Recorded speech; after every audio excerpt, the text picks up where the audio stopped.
I'm Alex Hayden, welcoming you to Talladega. This massive 2.66-mile super speedway plays host to the halfway point of the round of 12. A wreck or simply surviving the day could determine who advances further into the playoffs. It's anyone's race here, so it's a great opportunity to earn a surprise ticket to the round of 8.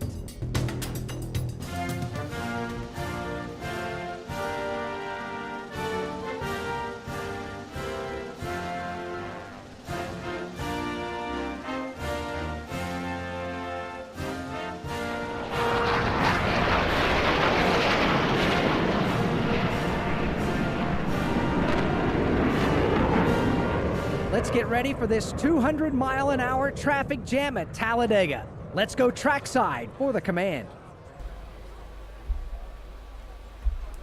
Ladies and gentlemen, it is time for Talladega and the running of the Yellowwood 500 on NASCAR 22 here tonight. And in this race, we will be in the second round of the playoffs, and it is the second race of the second round. Just 2 races to go in the round of 12 coming into tonight. Our driver, Kevin Harvick, is already locked into the next round with a win at Texas last night. Won both stages and the race, collecting 7 playoff points that will carry over into the round of 8 with Harvick. Only thing we're racing for specifically today is stage wins and a race win to collect more playoff points that will carry over into the next round when we begin that next Monday at Las Vegas. But as far as tonight and tomorrow night goes, we've got Talladega, we've got the Roval, and we still have 7 more spots to still be locked up. As you see on the point standings at the top of the screen that will be scrolling across today, I will not update those during the stage breaks in today's race, but I will tomorrow, with tomorrow being the cutoff race at the Roval.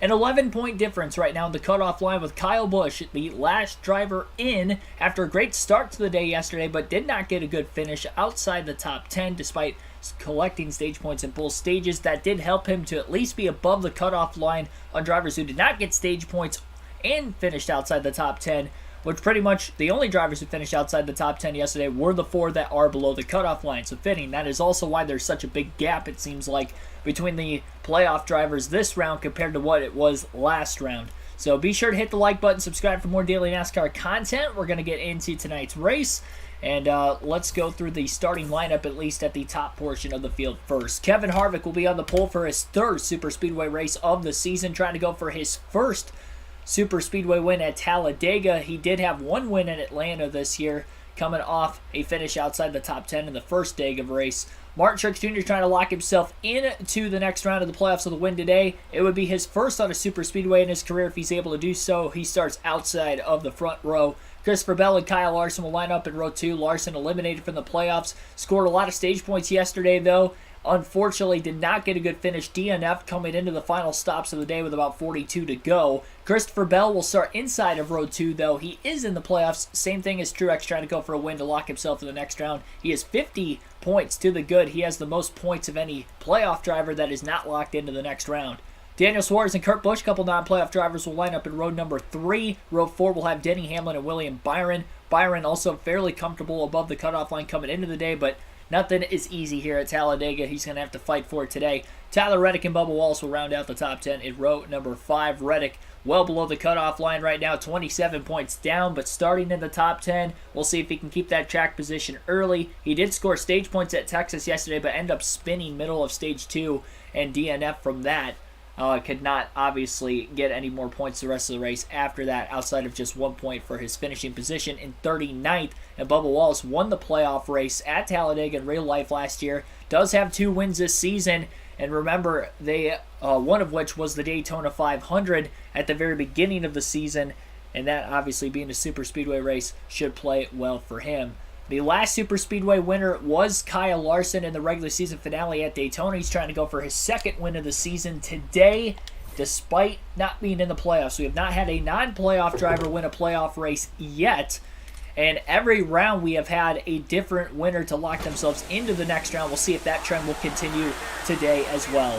188 laps, 500 miles. The green flag is in the air. It is the final 500-mile race of the season, and we're underway at Talladega.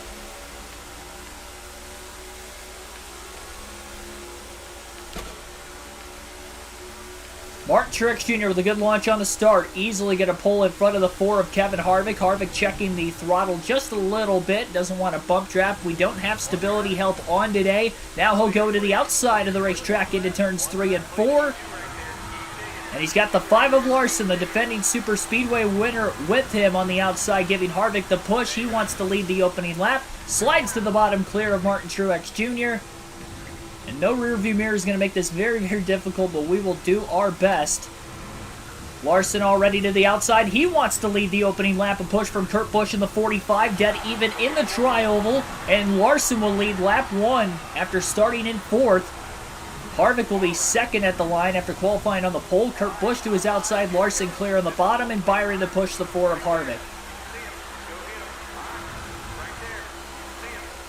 When will the big one strike is going to be the big, big question in this one. And hopefully not at all. And hopefully we can stay at the front of the field in case we do get a caution to not only not get involved in a potential yellow.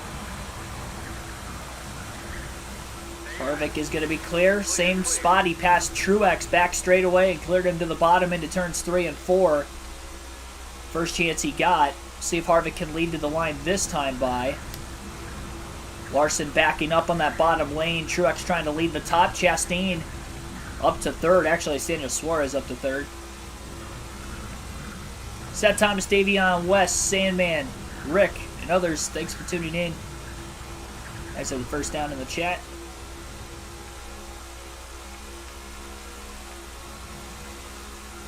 Yeah, I finished first and second in both Atlanta races, but I finished outside the top 10 in the other 3 Super Speedway races at the traditional Super Speedways of Daytona and Talladega.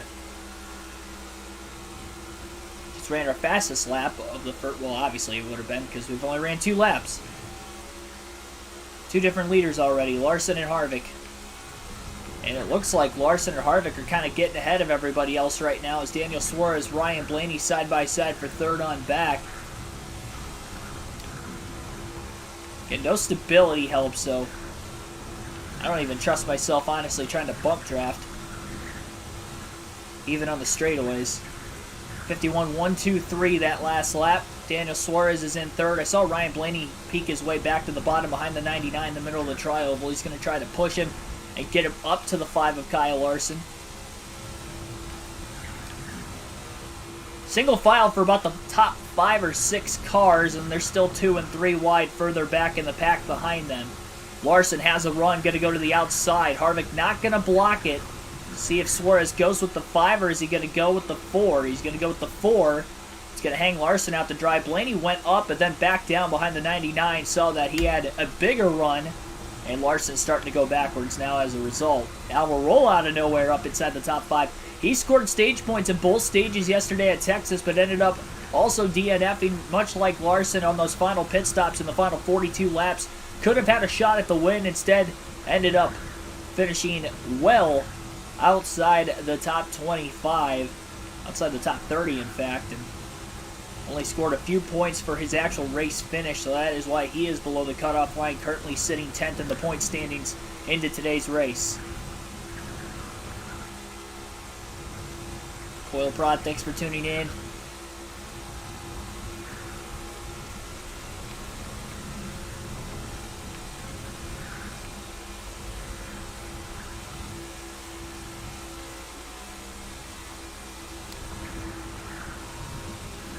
Harrison Burton working his way inside the top 4 as well. A lot of changing for position going on outside of the leaders here, and see Noah Gragson in the 62 trying to get a run at it also. Caution free at least through the first 6 laps in today's race. And Harvick has led all but the opening lap. Suarez down on the bottom. Blaney looking to the outside, but no help right behind the 12. Harvick on the outside. This may pull the 12 of Ryan Blaney to the outside of the 1, or the 99 rather. I keep seeing the Tootsie's car for some reason. I think it's Chastain. Chastain is in 4th. He's actually right up there with his Trackhouse teammate. The Jockey Made in America race car. Nice paint scheme there for Chastain. Now they're getting side by side. Harvick's getting a big advantage over this pack, which is probably not good, because they're going to have a massive run on him here eventually. You would have to imagine.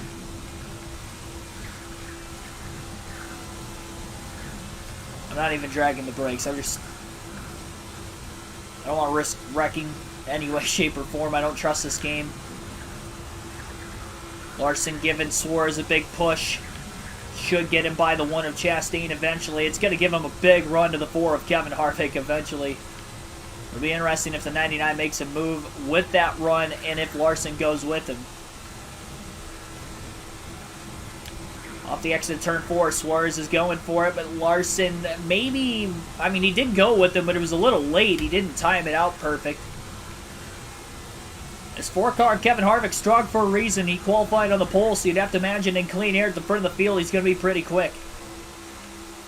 And traffic is where it's really going to get dicey. Everybody will have to make one pit stop at some point in this stage as well.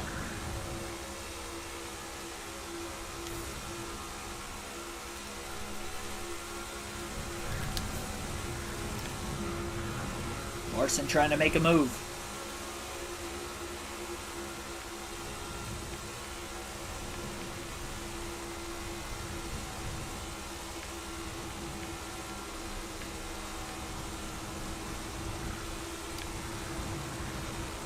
Larson falling way back on the outside lane. Chastain to third, right behind his teammate.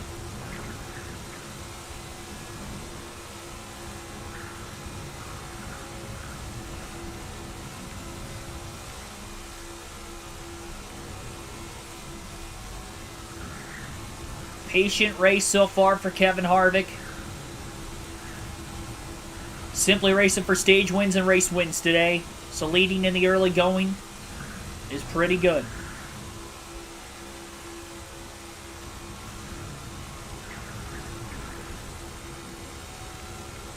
Hasn't had to make really many blocks.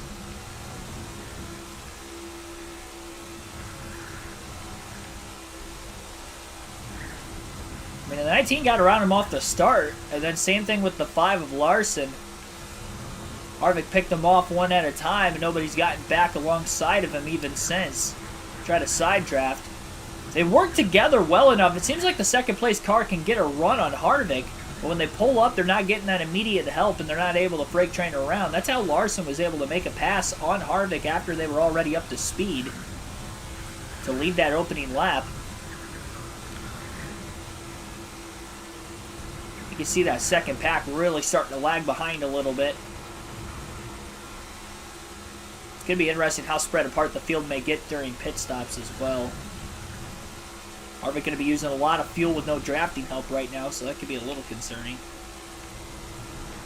No bonus points for leading any amount of laps like in our NASCAR 06 season.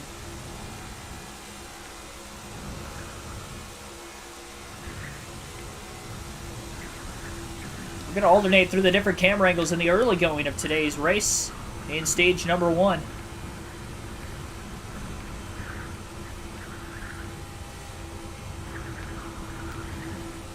Four-car pack now, all of a sudden breaking away from 5th on back. Ryan Blaney breaking up the Trackhouse cars. And 2 playoff drivers and 2 non-playoff drivers right now at the very front of the field. Blaney looking for a run. Chastain gonna not go with him, but Blaney's able to get back in line between the 99 and the 1.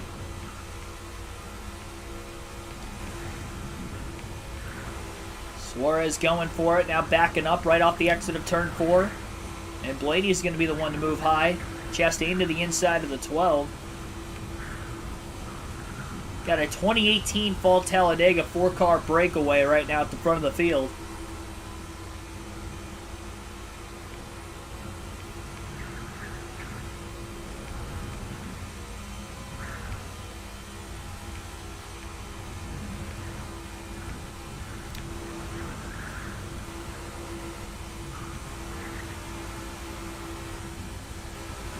Chastain looking high.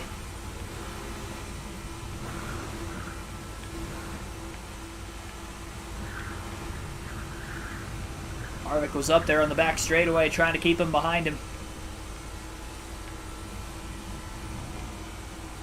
Slows those second and third place cars up a little bit side by side. And Chastain, if he doesn't get back in line behind the 12 quickly, he may lose the draft of the top 3.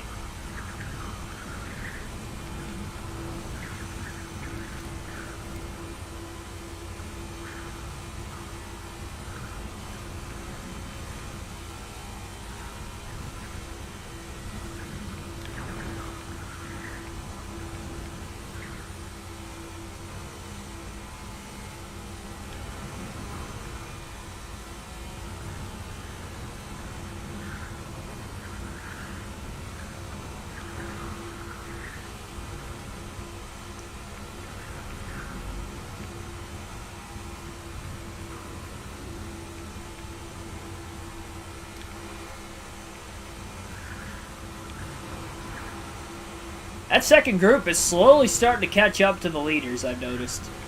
I think a lot of it is a change for position going on between second and third on a frequent basis.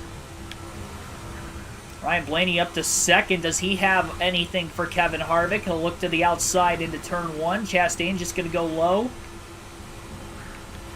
Chastain now slides up in front of the 12. Suarez lets the one back down onto the bottom lane again.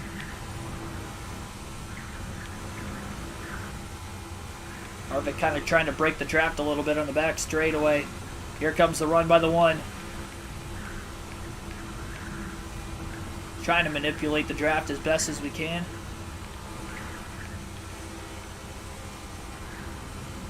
Roulette wheel, though, in second. I feel like whenever we've been talking about Hunt Brothers Pizza before on the channel, I feel like. We've done it a few times. That's how you know it's a good sponsor in NASCAR. Gets us talking about it probably like once a month. Talk about Hunt Brothers Pizza. I have not had it, though. I see a couple lap cars at the very tail end of the field. They were just getting into turn 3 as Harvick was getting off of turn 2, so they're a full Talladega straightaway. Going a lap down yet, but that'll happen before you know it.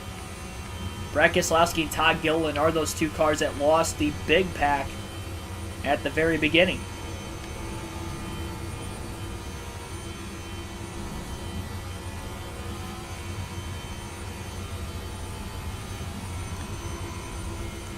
Blaney has a run. Harvick did not go up to block. But Chastain is going to be down on the bottom instead. Taking over second. One of these, all it's going to take is that third place car to go with the second place car, and Harvick's going to be a sitting duck. Whenever that decides to unfold. And here comes Chastain. Harvick to block on the outside. Back to the bottom in front of Suarez.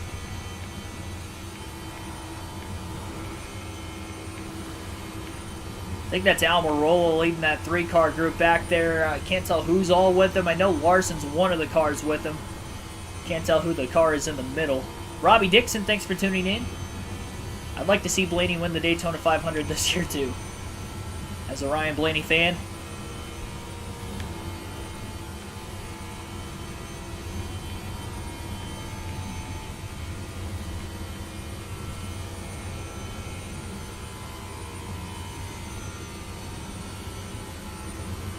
It's going to be interesting when they catch the lap cars up here, how that's going to end up working. I wonder if Harvick's going to be able to get through, because they've been side by side this entire time. And that second group has definitely caught the leaders. That may give bigger runs at Kevin Harvick. They're all single file right now, though, through the top 7. They may get split apart once they catch this group. Harvick is pulling Suarez a little bit. He's a couple tenths of a second ahead of him into the tri-oval. Chastain can get really close to that 99 car. He can maybe give him a big push. He's actually going to go to the outside instead. And he is not going to get down to the bottom quick enough. Oh, he does at the last second. And then Blaney moves up with the 10. Really clogged everybody up there. Oh, Suarez and Chastain both go to the outside that time, and here comes The 4 to block to the outside, back to the bottom as Ryan Blaney tries to get by the Trackhouse cars. Almirola with him. Larson starting to lose these guys as well as whoever was with Kyle Larson. I can't tell if that's Denny Hamlin or Tyler Reddick back there. Harvick closing in on some of the lappers. Going right up the middle, 3 wide. There's contact with the 6, and around goes Kevin Harvick in the tri-oval. A risky move that does not pan out.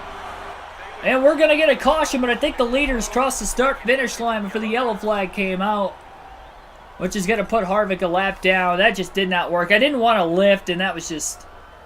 There wasn't a hole there. And honestly, it looked like the gap was just big enough. It must have closed at the last second. Either that or I had more space to the inside than what I thought I did. That was not a wise decision. Harvick was the only one, I think, that wrecked in that. I don't even think Keselowski spun out at all. Doesn't take much contact, as he saw right there. It's going to put Harvick back in traffic.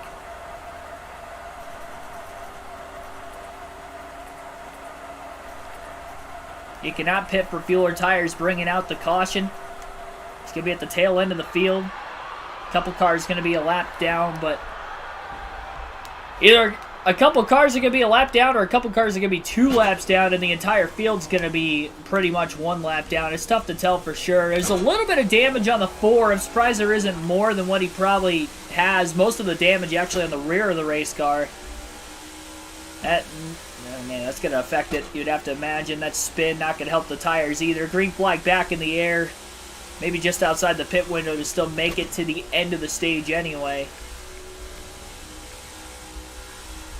And Harvick is going to have to come from 38th now.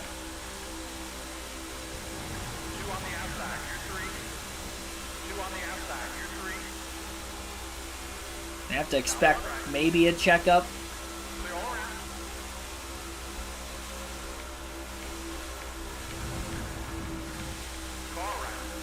It's going to be interesting. Fast cars at the front of the field too right now, so Harvick has to be patient though.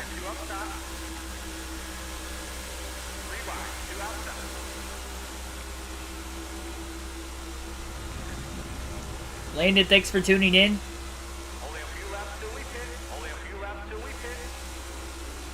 About a quarter tank of gas left. Harvick managing the throttle right now. A couple cars moving up to the outside. Custer back to the bottom right in front of Harvick.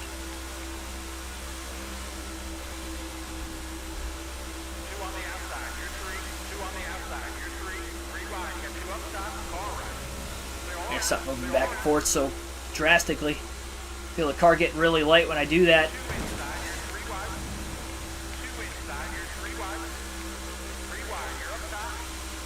To the outside of the 34. They checked up off turn 4. Harvick slides. He's got to save it as he locks it down. No caution. We stay green.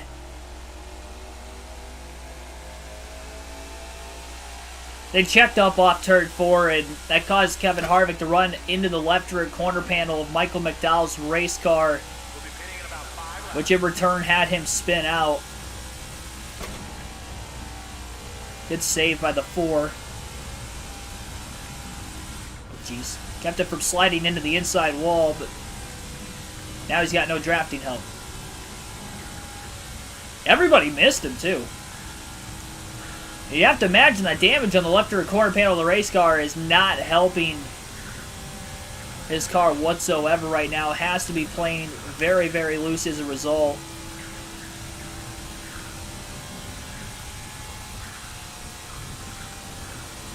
Kevin Harvick is either 1 lap down with only the top couple drivers on the lead lap, or all the top 38 cars are on the lead lap. We won't know until the end of stage 1, really. We've had just 1 caution so far in today's race.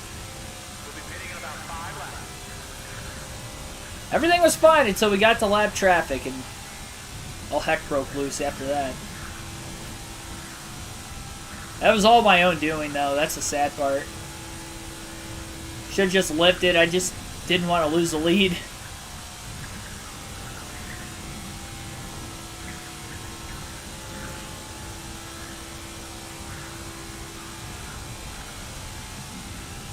Yeah, it's supposed to have 5 to 8 inches of snow starting overnight tonight, pretty much all day tomorrow. Actually, took a vacation day for work for tomorrow, so I didn't have to go in, open the building. I just get my vacation hours back because I'll get hazard pay. So I'm surprised they let me approve it. Honestly, the day before, they were pretty cool with it. I was like, all right, awesome.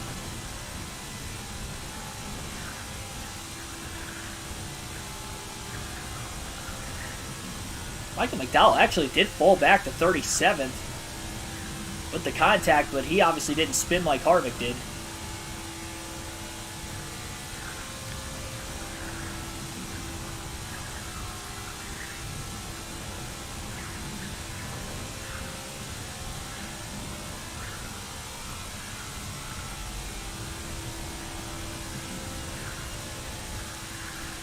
Harvick definitely wasn't patient enough.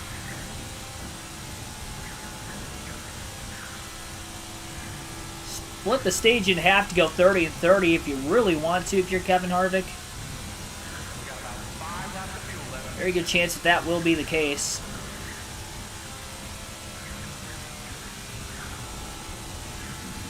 First two stages, both 60 laps, and the final stage will be 68. That final stage will be interesting for fuel, because I don't know if we can go 34 laps on fuel. Again, just one caution so far. You can see Harvick's got some damage on the left rear from it.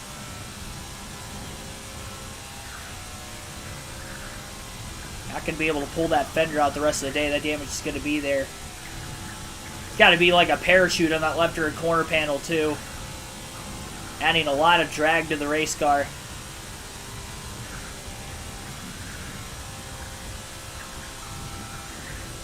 Halfway through stage one at the start-finish line right now. We'll have 30 laps to go the next time by. Within the window to definitely be able to make it on fuel to the end of the stage.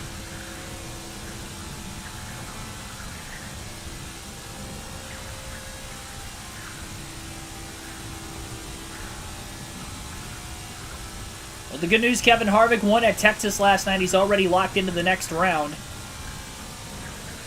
More than likely not going to win this opening stage with where he's running right now. You never know, though, if the caution comes out, he gets back into the pack and maybe has a shot. That is assuming everybody is on the lead lap.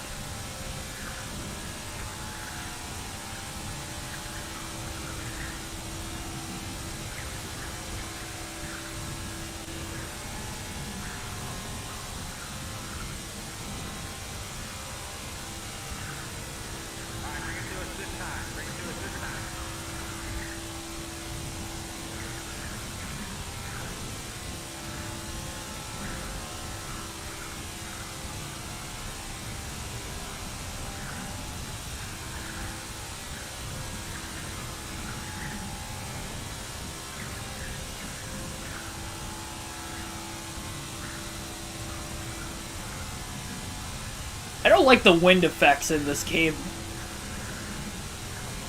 You can hear the sound of the wind. It sounds like somebody's like flapping a piece of paper. Blank sheet of paper.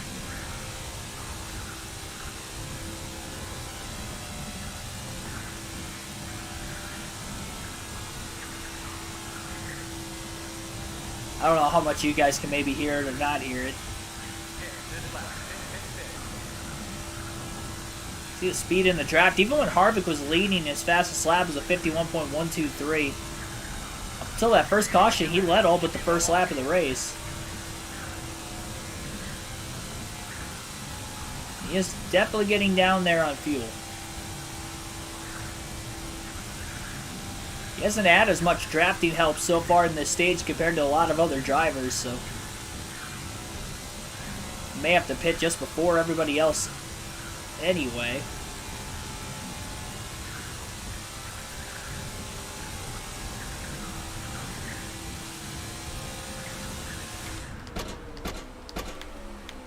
Yeah, we're speeding. I tried. More damage to the back bumper. We're in. That wasn't a clean pit road entry, but we're gonna end up taking tires anyway. More damage to the back of the race car. We have absolutely just we We backed it into the outside wall. Now we backed it into the inside wall. And Kevin Harvick is going to be in his pit box before fresh tires. Maybe when I slid, I slowed down enough that I didn't speed onto pit road. I locked the tires up. I was coming in way too hot. I wasn't sure if I wanted to pit that lap or the next lap, but I didn't want to risk running out of gas. I like how I'm not even they're not even plugging the fuel can into the actual nozzle. Or the nozzle of the fuel can isn't actually getting engaged into the car. It's like into the actual left rear corner panel. Well, that had to have costed Harvick some time also.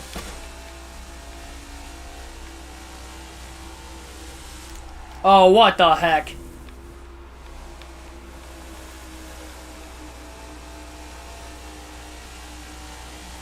That shouldn't have happened. I don't know why the car got so loose on the apron like that. It was driving down there to stay out of the way, you know, like you would typically do in NASCAR.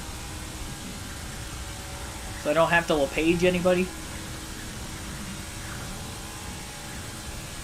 Well, at least Harvick's on fresher tires. Everybody else is going to be pitting within these next few laps, so.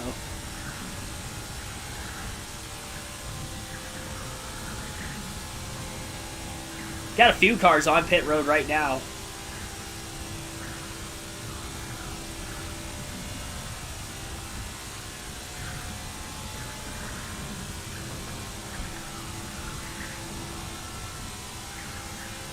I mean, at least the damage is to the back of the car, so it hasn't hurt the engine. That's a plus. Corey Free, Joshua Rumsey, thanks for tuning in.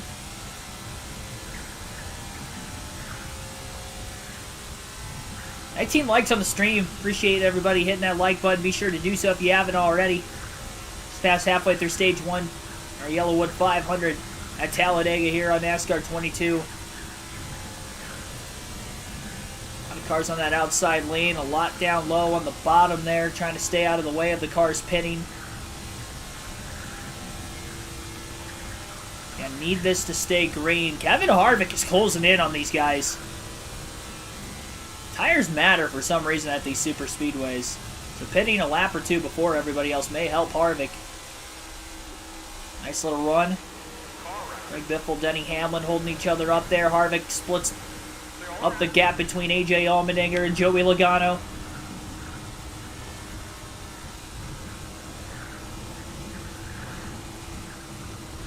Harvick's gotten some spots back because he is up to 36th. A lot of space in front of him. Going to have these cars pit. A lot of them on the bottom definitely going to pit here.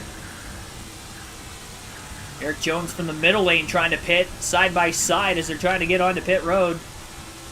Jones able to funnel down into line. Harvick almost back on the lead lap. Truex in second.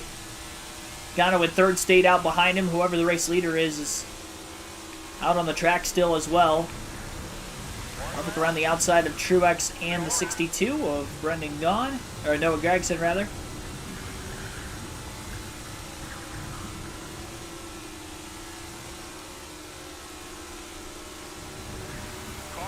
Stenhouse, Custer trying to get up to speed. Harvick will get by both them for position. Chase Elliott still has to pit in the 9 car. So he currently leads.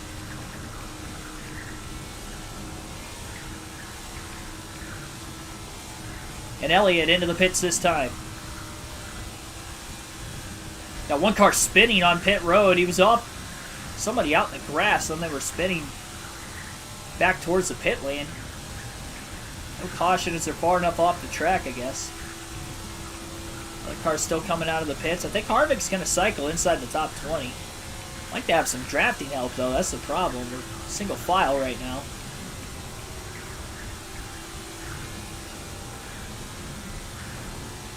Austin Dillon, Austin Cindric. Nobody really keeping up with the 4 car behind him either. DJ McLeod, JJ Yaley, Greg Biffle, next 3 cars just up ahead. There's some back marker cars. I think Harvick's definitely going to be quicker than them. You get a little bit of a pull in the draft on the outside. They're going to all move down to the bottom, and Harvick's just going to blow around him on the top. Christopher Bell's in 39th. I wonder if he's still in the race or not. If not, that's going to be terrible. He came in 50 points above the cutoff line, but if he doesn't get any stage points and finishes with just 1 point total today, that would not be good. He would give up a lot of those points. He'd be right around the cutoff line going into the Roval. After having a 50-point cushion, that would be a huge catastrophe in the final 2 races, but not impossible. Jay Allmendinger in 38th, a lap down right now. He's holding up Michael McDowell, Kyle Busch. Harvick with a run on all of them. Tell you what, Kevin Harvick's got really good single car speed today. Even with the damage to the back bumper, he's up to 17th. I think with the field spread apart right now, that's why the single car speed's actually working out pretty well for him. Because he's probably got the fastest car here when it comes to no draft. So he's really able to pick up and put down these cars, but this... It's when he catches packs, so that's when it's becoming a little more difficult. See, there's a pack of about 6 or 7 cars up there. Unless there's a slower lap car potentially holding them up, I guess there's a chance of that. And Brad Keselowski is in that pack. He's definitely a lap down. Harvick catching Logano for 15th. Might have a shot at stage points still. Honestly, after spinning in this stage onto pit road, I'm well okay with that.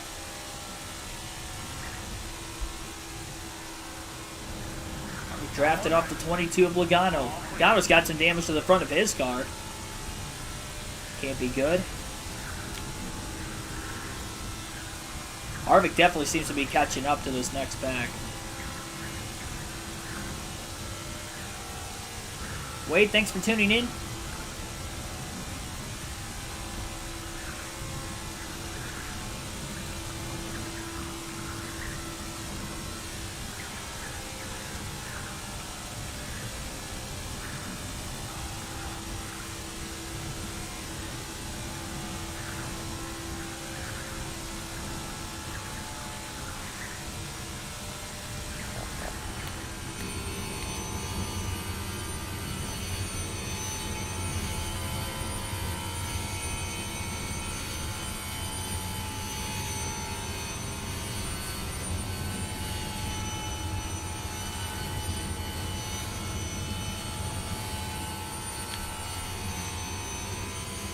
Harvick probably close enough to the back of these cars ahead of him. Another 3 or 4 car pack, a few seconds ahead of this pack. Massive run for Kevin Harvick in the middle of turns 3 and 4. Cuts to the bottom, just hoping nobody moves down in front of him. And nobody did. We're all just going to let the 4 car of Harvick blow by. And Kevin Harvick is now broken back inside the top 10 and up to 10th place. I'll have Eric Jones in the 43 right behind him. Be able to go a little quicker if some cars can attach to him. Got the 11th, 12th, and 13th place cars there. This would be a heck of a comeback if Kevin Harvick can still win stage number 1. And he's maybe not going to get the help he would have wanted. He's about 3.5 seconds behind Balicki. 4 cars in this next group, probably 6th through 9th.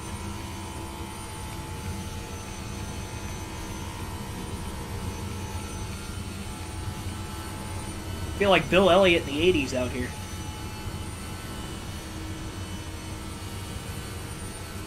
Airplane glitch twice in this. What's that? I have no clue what the airplane glitch is.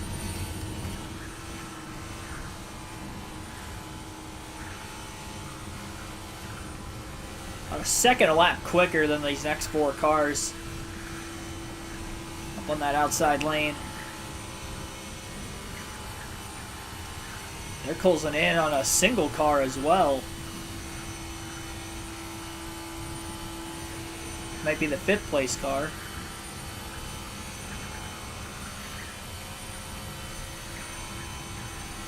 We'll have 17 laps to go yet in stage 1 this time by.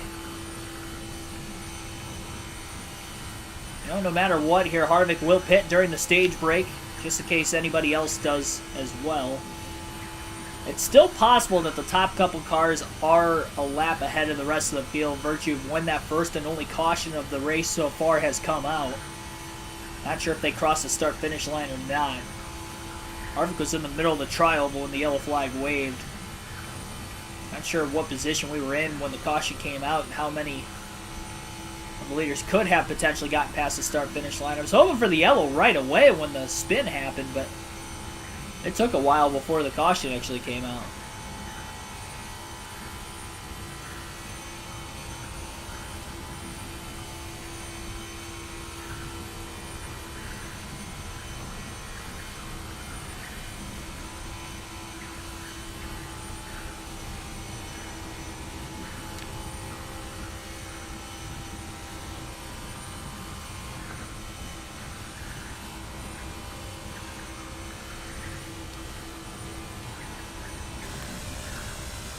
Go back to the far chase cam, at least to the end of stage 1 now.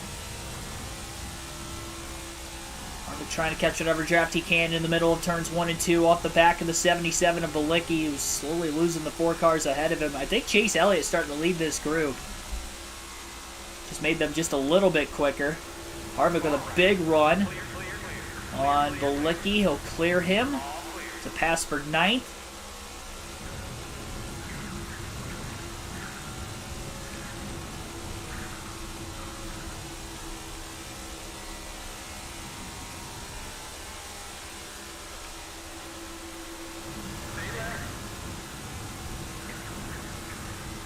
By Ty Dillon for 8th.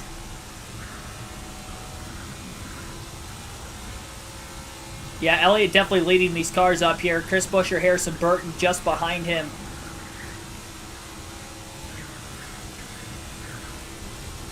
Possible Harvick would really like to latch on. Move to the outside off turn 2. I don't know if he's close enough though. He is. Yeah, Ty Dillon and Josh Bilicki in a hurry.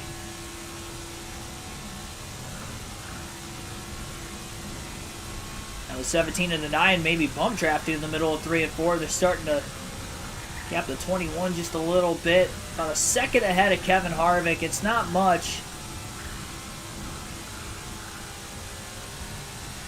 Just quick enough. Harvick can't get to him. And then the top 4 are just absolutely gone right now. No clue where they're at. I see Eric Almirola's in last. They're having a fast car at the beginning of the race today also. So he's in last. Bell's in 39th. We could have 2 of our 12 playoff drivers out of the race already. Either way, they're at least 1 lap down.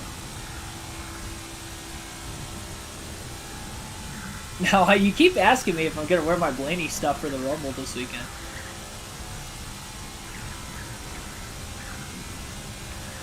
Yeah, the only time I wear like NASCAR stuff is on race day usually.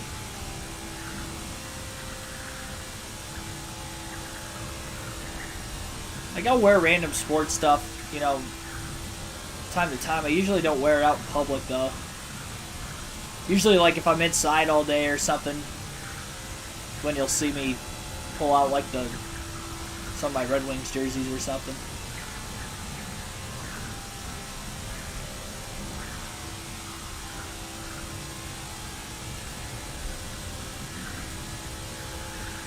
Now there are 3 cars, 3 or 4, in a group ahead of this next 3 or 4. I don't know if they're all the leaders or potential lap cars, a mix of both.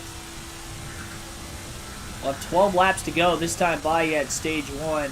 Harvick was so close to catching that group, but once they caught Chase Elliott, who was all by himself, these 3 cars are definitely quick enough to pull away. Harvick was 1 second behind him. Now he's already about 3 seconds behind him.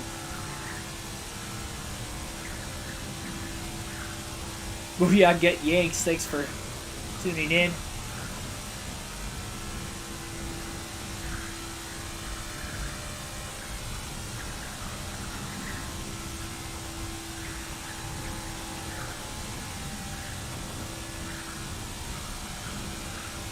Don't like how they have the lap down on this game. Like it where the leader had to pass you. Oh, you're talking about like the glitch where if the caution comes out, you get trapped a lap down. Well, yeah, because, I mean, if the leader actually passes you, you're actually a lap down. But in this game, it's not the case. But that's not how racing works. That's not how electronic scoring is used. I can understand why you hate it. I hate it too. Harrison Burton has lost Chase Elliott, Chris Buescher. Wonder if there's a chance Kevin Harvick closes in on the 21. Now that the 21's by himself.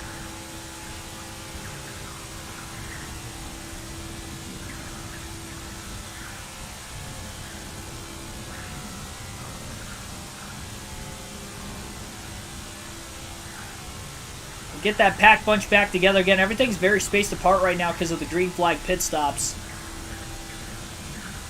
Kevin Harvick has lost the lead. He led a lot in the first half of the stage, but has cycled out of the pits in 8th.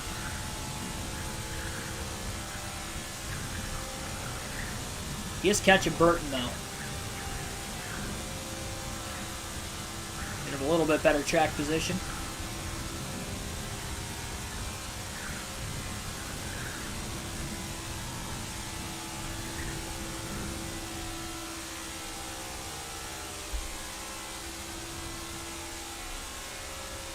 Catching the 21 in a hurry. He'll get around him.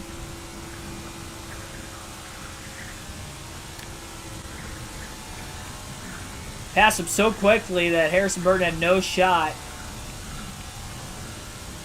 Garrett Smithley's holding up both Chase Elliott and Chris Buescher right now.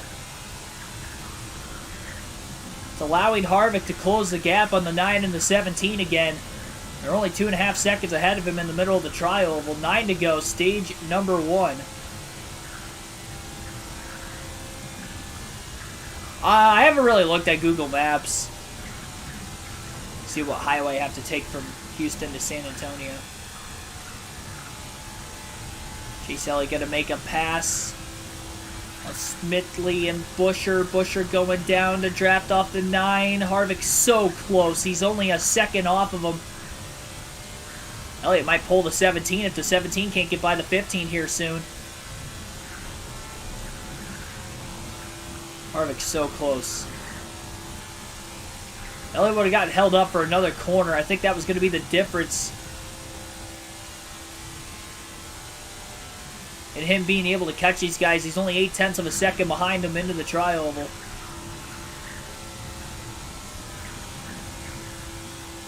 Just a little bit too far behind, though, to try to get any sort of drafting help.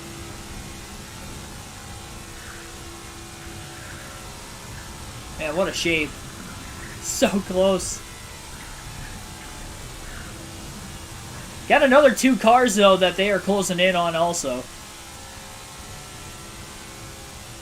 One of them has to be a lapper.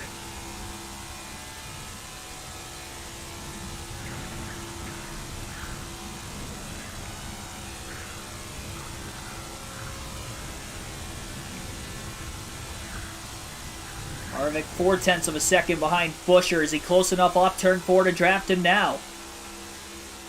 Maybe? Oh yeah, he is. He's got a big run. Harvick was able to catch all of them. He'll draft behind Chase Elliott.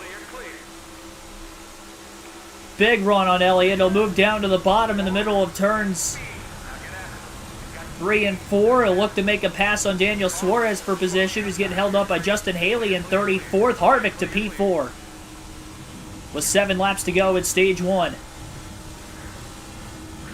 Kurt Busch in 3rd. Ryan Blaney 2nd. Not sure exactly who the leader is.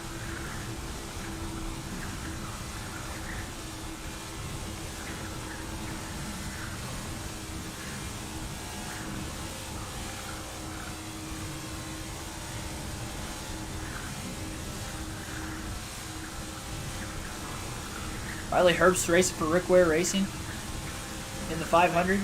It's interesting. I mean, get him a cup start. Not opposed to it. Herbst has been a decent super speedway racer in the Xfinity series. So.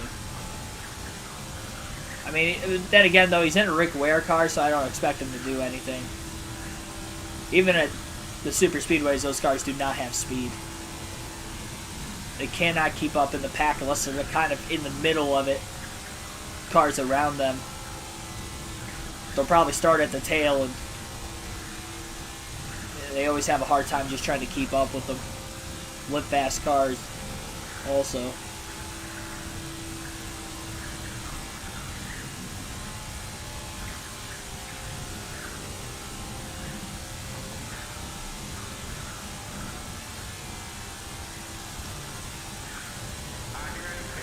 Five laps to go.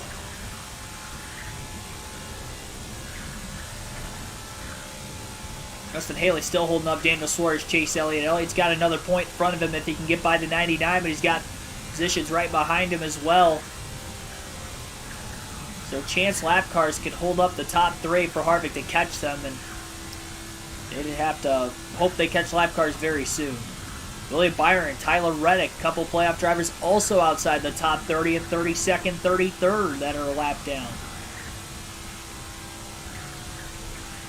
We have at least 4 playoff drivers outside the top 30 right now of the 12 through the first stage at Talladega. We are almost through the first stage entirely, 4 to go at the line. Only a few laps till we finish.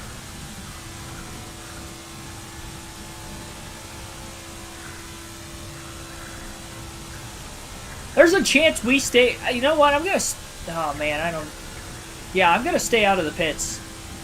I'm going to stay out of the pits during the stage break, keep the track position. I would imagine everybody else will stay out also.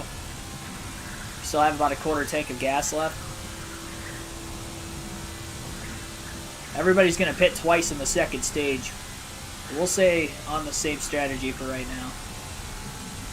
I just don't trust myself at the back of the pack, as you saw what happened earlier. I want that track position. I feel more comfortable at the front of the field.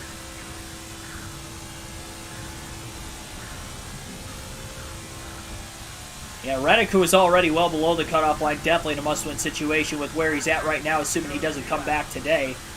Denny Hamlin in 31st, Super Speedway ace. Now losing a couple spots to Reddick and Byron here. They need to finish ahead of first and second place, so if they're going to want a shot to finish on the lead lap to the end of the stage. I think Ross Chastain will likely be the leader if Blaney's in second, Kurt Busch in third, assuming Chastain had a quick enough pit stop. We'll have to wait and see here. We'll have 2 laps to go at the line. Hopefully the leader isn't a full lap ahead of Harvick, who is in 4th. Guess we don't really know about the top 3. They could be a lap ahead, based off of when that first caution came out earlier today.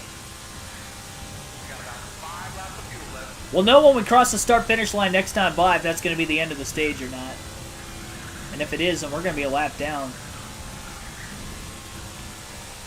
For a lap down, I'm pitting. If we're not a lap down, we're going to stay out.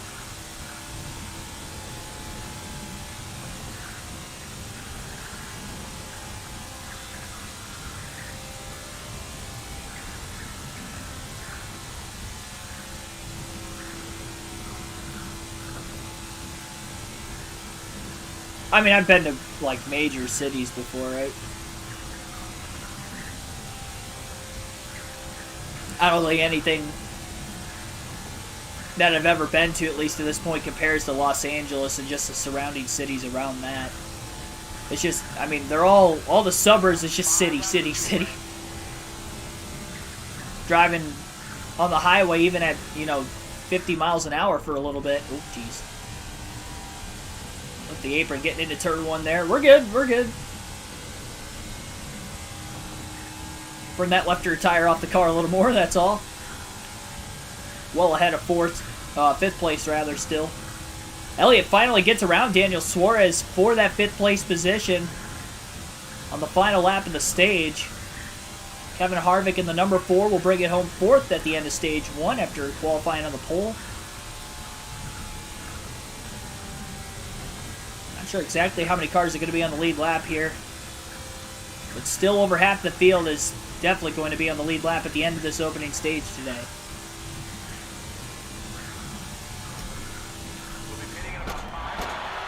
So there we go. I heard my car hit the wall like well after I won, or finished fourth, I mean. So Kyle Larson's actually going to win stage 1 today. So Larson, I mean, he had 6 playoff points in the last super speedway race in the regular season finale at Daytona. Larson not racing for a championship. He can still finish as high as 5th in points, so that's why the stage win is big for him, and it's his 5th stage win of the season. Ryan Blaney ends up 2nd, Kurt Busch 3rd. Highest running current playoff driver would have been Kevin Harvick in 4th. Chase Elliott ends up 5th. They'll get 6 points. Tally this up real quick for Elliott. So 6 points for Chase Elliott finishing 5th. Daniel Suarez 6th. Chris Buescher 7th. Mark Truex Jr. will get 3 points for finishing in 8th in the stage. Alex Bowman 9th, and Harrison Burton rounds out the top 10. So the only playoff drivers to finish in the top 10 at the end of stage 1 were Kevin Harvick at 4th, Chase Elliott 5th, then Martin Truex Jr. 8th. Playoff drivers outside the top 10 would include Joey Logano in 11th, Kyle Busch at 15th, Bubba Wallace 16th, Ross Chastain fell back to 17th after green flag pit stops.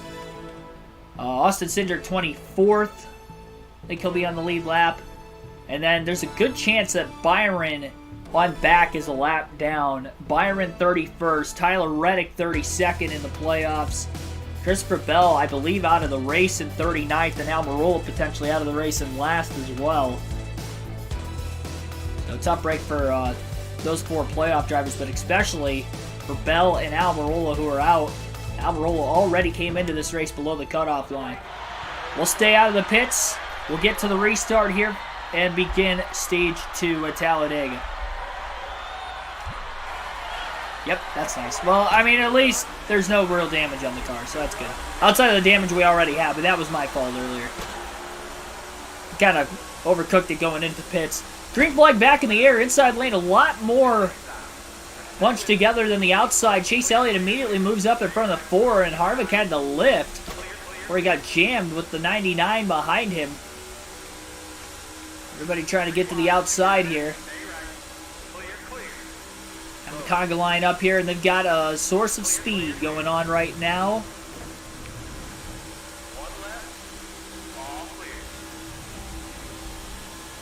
Harvick down towards the bottom.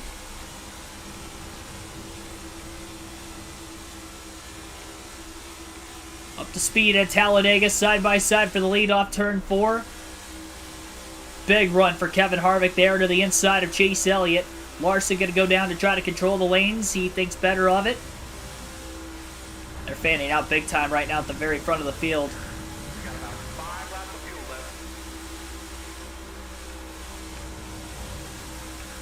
Bottom lane getting going. Chris Buescher going for the lead. Stage winner Kyle Larson. Off turn 2, they're checking up. Harvick had to lift to keep it off of Joey Logano. It stacks up the inside. Harvick trying to get to the top right in front of Chase Elliott. He does. Larson into the outside right in front of Ryan Blaney.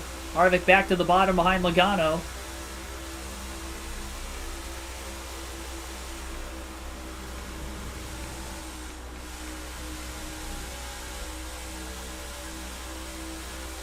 Chris Buescher leading the way. Not a lot of cars on the bottom lane right now. Alex Bowman, Joey Logano, Harvick, even lower than those guys. Into turns 1 and 2. Buescher getting out ahead of the 5 of Larson. Larson getting a nice run, though, in the middle of the corner with the 48, and Bowman's already underneath him. Big run for Alex Bowman. Harvick does not want to pass below the WL line. A lift. Blaney's going to get going. Ty Dillon in the 42 is having a good run right now. The top 10 is right there. Harvick back to the outside as Chase Elliott gets back by. A lot more numbers on the outside lane. Larson looking low, trying to get in front of his teammate Alex Bowman. He did not get there, though. Outside stacks up a little bit. Bottom with a lot more synergy. Especially with that top 3 more compacted together. Bowman just cannot clear Kyle Larson, but he's got to run. May get to the inside of Chris Buescher. Harvick underneath Logano as Logano moves to the outside. Buescher down to block the 48, and the 48's getting a push from the 4. Bowman trying to go for the lead. He has not won yet this season.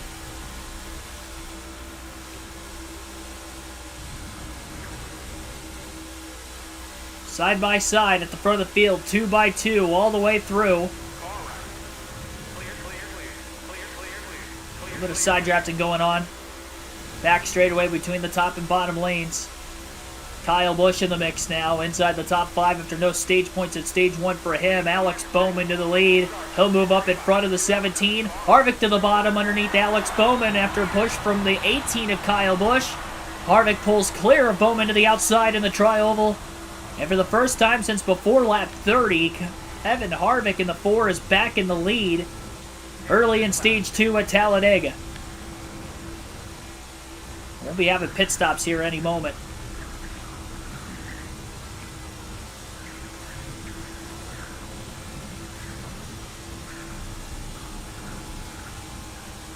Harvick may have to begin thinking about pitting here at any given time.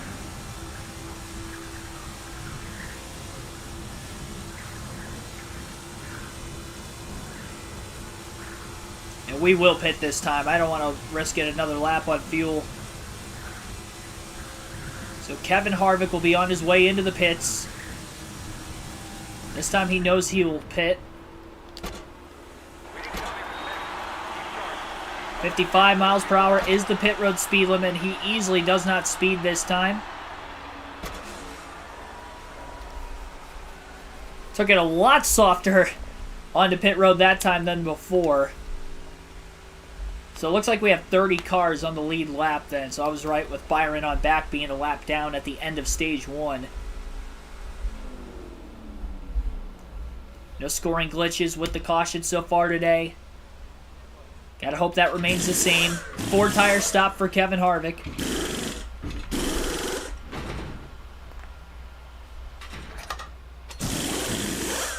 Oil temp at 192, good for the engine. Yeah, that's actually really low, I feel like.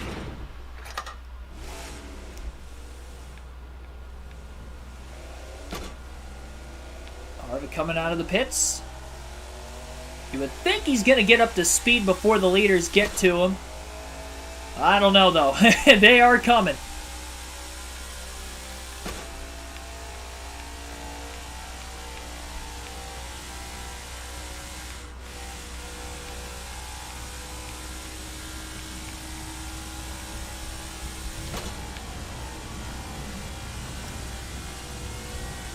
By the time Harvick actually gets up to speed, it's going to be close.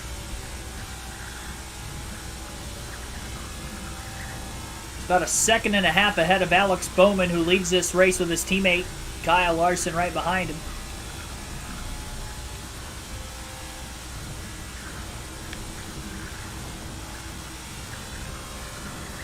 A few more laps, you're going to see that conga line of cars on the outside move to the bottom and try to get to pit road.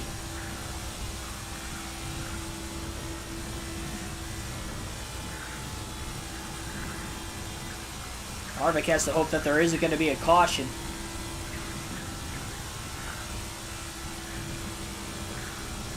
At least until he gets past the start-finish line, so that way he doesn't get trapped a lap down.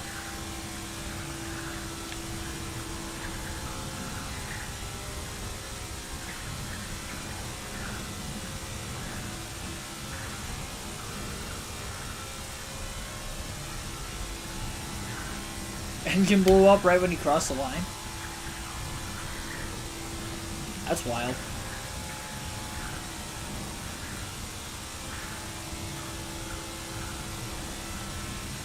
Yeah, I mean, my oil temp's 192, but I guess it depends what track you're on, like super speedway. But in the draft, it's going to be a lot hotter. I'm not in the draft right now with clean air. It's going to be cooler. I don't think that's low at all, though. There's a chance Kyle Larson pitted because Kyle Busch is up to second. And actually, there are a lot of cars that got spaced out there, so I'm thinking we had some cars hit pit road that last time by. Not too spaced out. but enough. Harvick finished 4th last stage. Much better pit road entry this time, so hopefully that'll work out better for him. He could cycle back into the lead. Larson at 28. So there were only 2 cars that were on the lead lap that pitted that last time. Ryan Blaney and Kyle Larson. There's Blaney. Larson a few seconds ahead of him yet. Harvick will easily cycle ahead of the 12. But Kyle Larson, who was in 2nd place, will clearly be out ahead of the 4 of Kevin Harvick. Does Harvick have faster single car speed than the 5? That's going to be the question. Buescher actually not that far out ahead of Larson. They may be able to draft together, which would not be good for Kevin Harvick. I want a chance to catch those guys. Yeah, they are definitely with each other. Actually side by side, which that will help the 4, but if they get to single file, 2 cars will be faster than 1 in that scenario because of how fast those 2 cars are.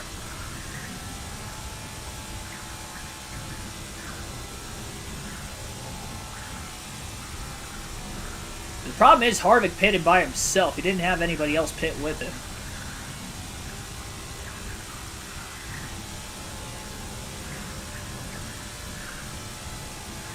He has a chance to catch these cars that are getting up to speed in front of him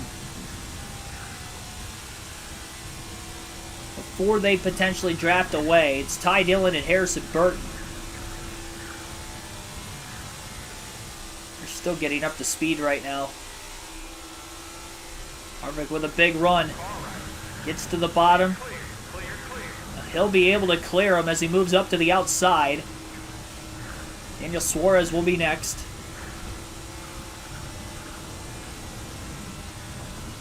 It's 2 cars enough, though, for Larson and Buescher to pull away. We saw 3 or 4 cars work well enough to pull away from each other earlier. Larson's not really staying intact, though, with the 17. The 5 can get in front of the 17. That would probably make a big difference. Big move there by Harvick. Popping down under Daniel Suarez. Licky and Yaley just coming out of the pits. Bowman trying to get up to speed in that 48 car. He is also drafted with another car in front of him that also came out of the pits. Harvick is running down Larson and Buescher. Needs to get to them before they get to the 48, though. That's the big circumstance that Harvick's in right now, and I think he definitely is in their draft in the tri-oval.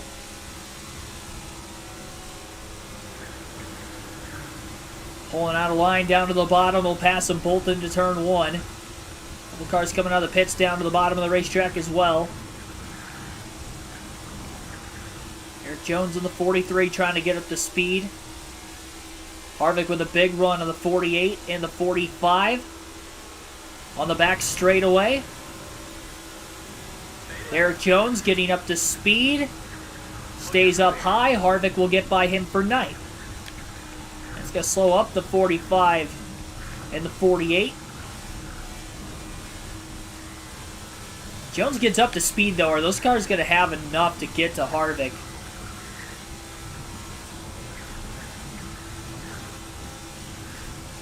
Bell definitely out of the race right now. There's 3 more cars coming out of the pits. Harvick to 4th. Here's Elliott in 3rd.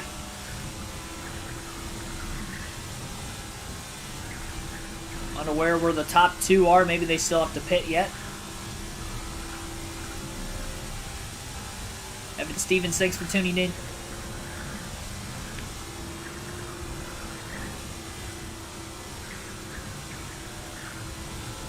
I don't know about Bell in a must-win situation. Almirola definitely is. Bell was 50 points above the cutoff line, so he'll definitely be able to point his way in still, but I would like to think he'll still be slightly above the cutoff line with how many drivers we have outside the top 30 in the playoffs right now in this race. We got 4 of them.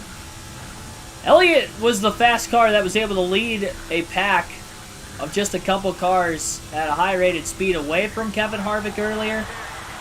Truex leads that lap at the line. He's coming out of the pits. Kevin Harvick will take the lead into turn 1 from Martin Truex Jr. right now. So Kevin Harvick was leading prior to green flag pit stops at the beginning of stage 2. He'll cycle back to the lead. Chase Elliott in second, with Eric Jones and Kurt Busch behind him. A little 3-car tandem as they're trying to catch the 4 of Kevin Harvick, and they seem to be just a bit quicker. I think Chase Elliott's got a really quick car compared to the 4 of Harvick. Because when he's leading a pack, he's really able to pull away.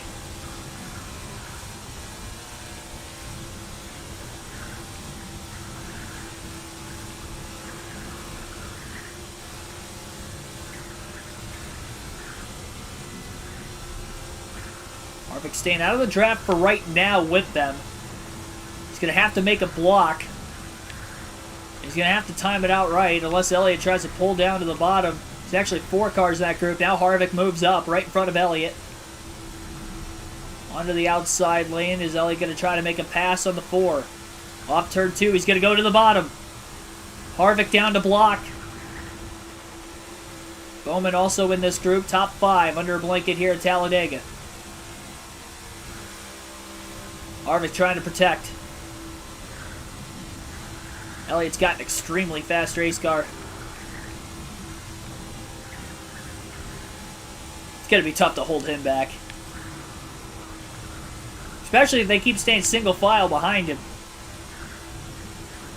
Elliott is definitely willing to come off the outside lane if he needs. No rear view mirror is going to make this even harder too.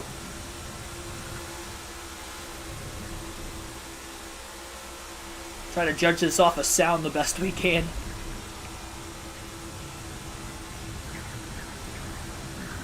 Elliott, a 2-time Talladega winner in his NASCAR Cup career. Harvick gave up a little too much of the outside of the back straightaway there. Chase Elliott to the lead.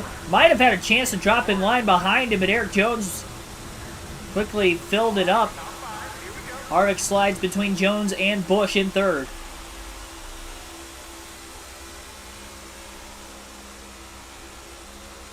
Should be able to stay in the draft here. Jones peeking low. Out of line with Elliott. Here comes Harvick down to the bottom at the line. Elliott, I believe, led that lap by inches. Well, Harvick will be clear into turn 1 and back into the lead again. That was a lead change at the line, and we'll see if it'll be another lead change if Harvick can hold on all the way back around the next time.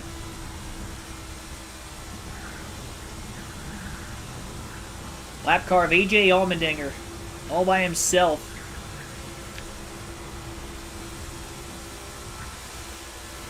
Big block by Harvick.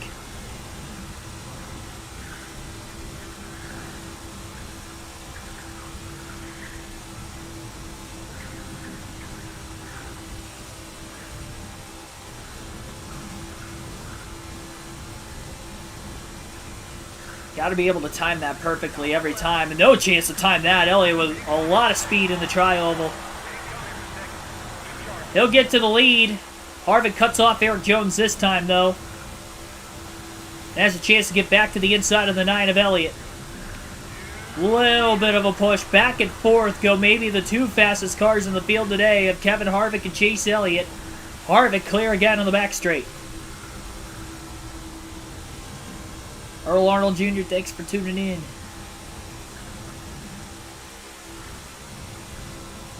Would you classify mushrooms as classroom pets? No. I count them as plants, I guess.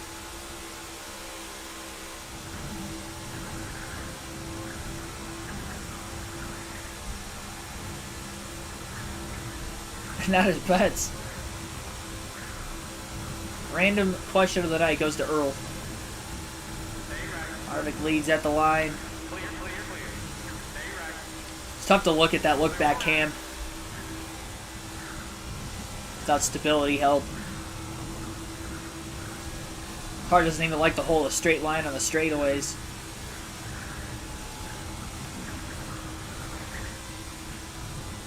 Catching up to AJ.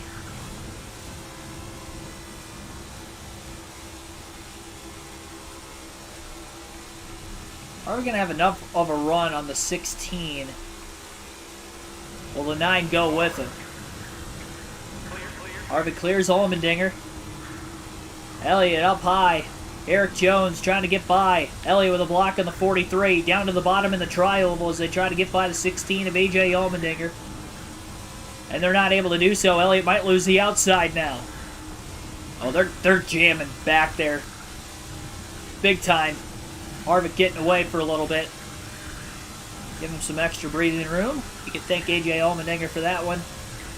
And Todd Gilliland will be the next lap car. Everybody outside the top 30 already one lap down, so AJ now going a second lap down in 36th.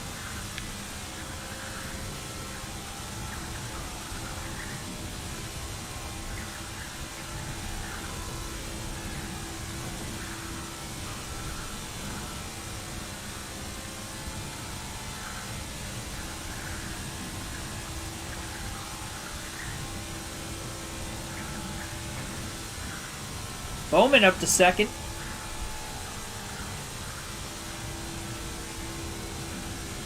Yeah, that's messing that entire pack up back there. Harvick getting away. He's liking it. Now he's just hoping, because everybody's going to have to pit one more time yet in this stage, with pitting early in stage 2 and not pitting during the stage break. So it is still one more stop yet. And Harvick cycled back to the lead the second time, because he only had to have one green flag stop in stage 1, and he ended up in 4th. We'll see this time around. Definitely helping he's able to build a gap up, though, right now.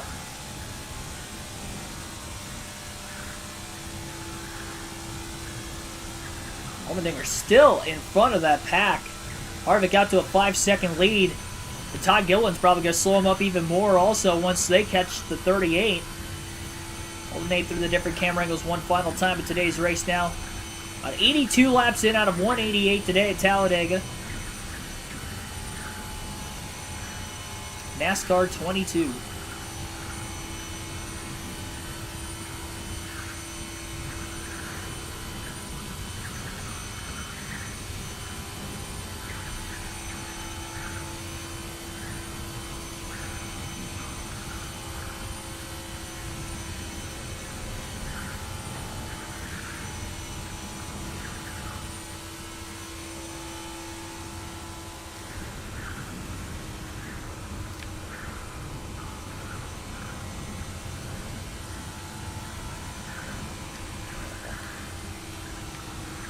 Be interesting to see if Kevin Harvick's going to be able to actually lap more cars before the end of this stage that are inside the top 30.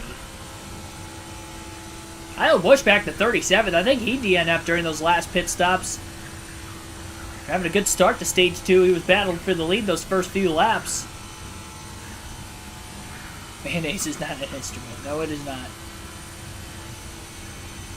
Hunt Brothers Pizza is the pizza for you and me.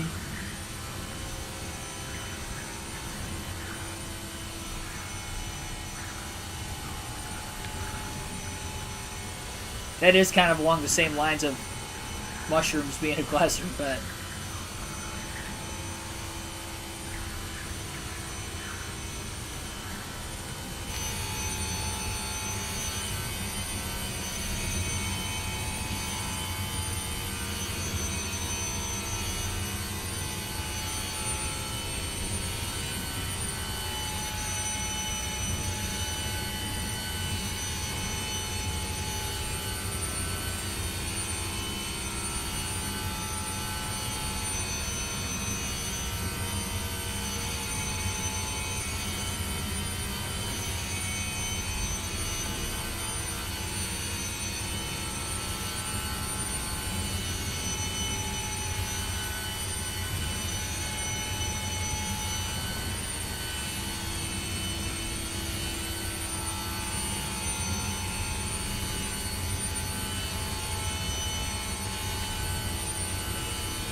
Can't tell for sure, but I think Joey Logano might be the next car Harvick would end up catching.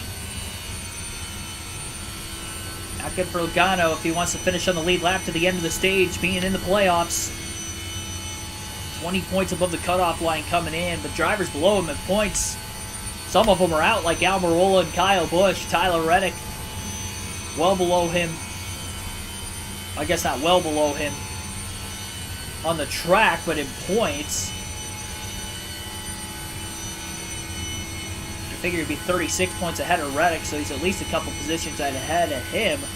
I think Austin Cindric could be beaten the 22. And that was the first driver below the cutoff line, so that's probably the driver Logano's going to have to worry about the most, would be his teammate.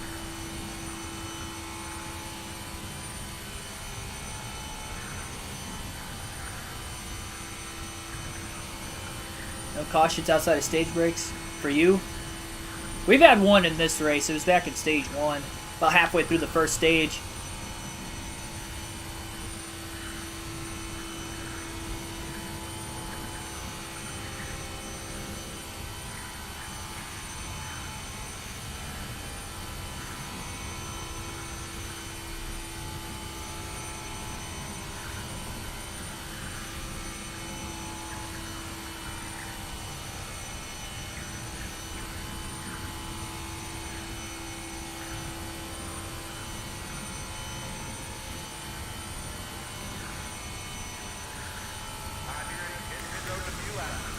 About a third of a tank of gas left yet. At this point in the run, I'm lifting a little bit. I wasn't sure if I was going to get glued to that double yellow line or not. It's not as easy to have that happen here versus at Daytona in this game, I've noticed, but it happened to me once on the final lap of the last stage. Kyle Larson up to third, by the way. He has driven his way through that pack. A lot of the Hendrick cars looking pretty good today. Outside of William Byron, who's outside the top 30 a lap down, the other three are inside the top 5. Second, third, and Elliott was in the lead there for a little bit until Harvick battled back and forth with him and eventually started pulling away again.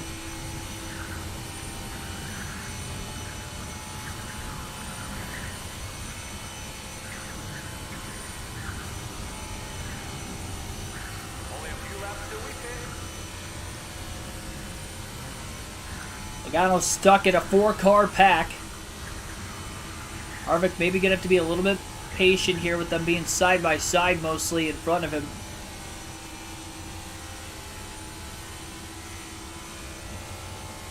Stand on the gas right now. He's got a big run on the back straightaway heading into turns 3 and 4. Nobody going to move down in front of him. A lot easier than what I thought it was going to be. Guess he didn't have to be patient. Gregson and Logano both going a lap down. Busch would have been on the lead lap at the beginning of the stage because he's out now. That's why Logano and Gregson were the last 2 cars on the lead lap. I believe Greg Biffle in 26th is the last car on the lead lap, as I just saw on the leaderboard moments ago. Only a few laps till we finish.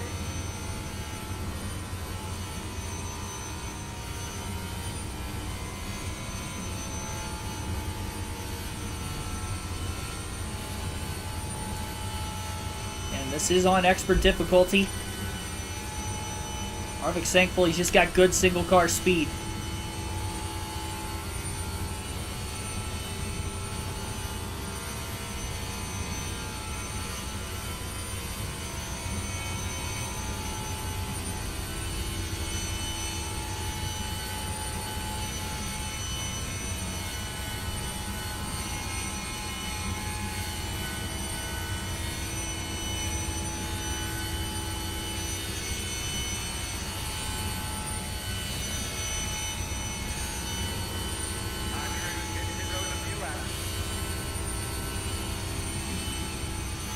Cody Ware also on the lead lap, just up ahead, and Denny Hamlin in 32nd, about to go 2 laps down.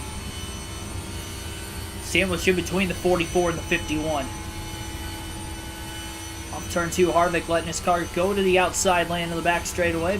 Picks up a lot of momentum in the draft there, pulls out of line late.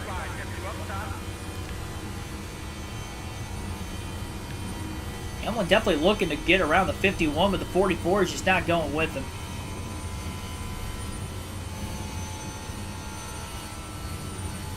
A rough season for Hamlin, only 2 top 5s so far. Didn't just have a top 10 last night at Texas, but at the same time, though, that is a little too late. He didn't even make the 16-man playoff field. Him and Kurt Busch, the 2 shocking drivers, did not even make it. Kurt Busch was in going into the last race, and then he ended up losing to Almirola. Got bumped out by 2 points. Went in 1 point ahead of him and finished 2 points behind him at the end of the night.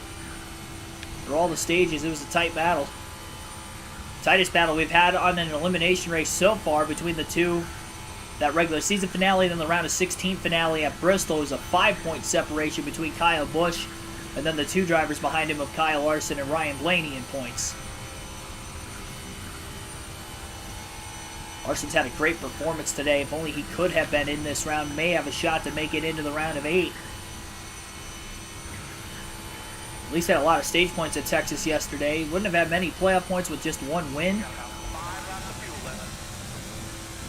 We should have a little more than 5 laps of fuel left. Have just under a quarter tank of gas left at this point in the run. We're just past halfway through stage 2, so easily within one stop, even if we wanted to pit now, but no, we're not going to pit at the beginning, or not going to pit during the stage break. We'll be pitting towards the beginning of stage 3. Interesting how this is all going to play out.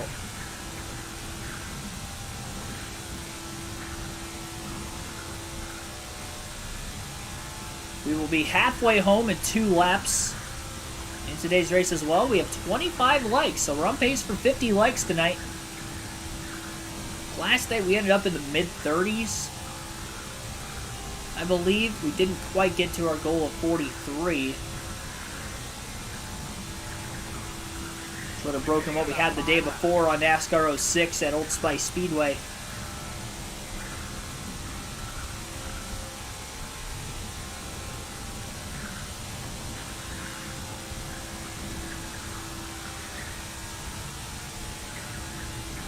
Harvick's been the first car to pit pretty much every time.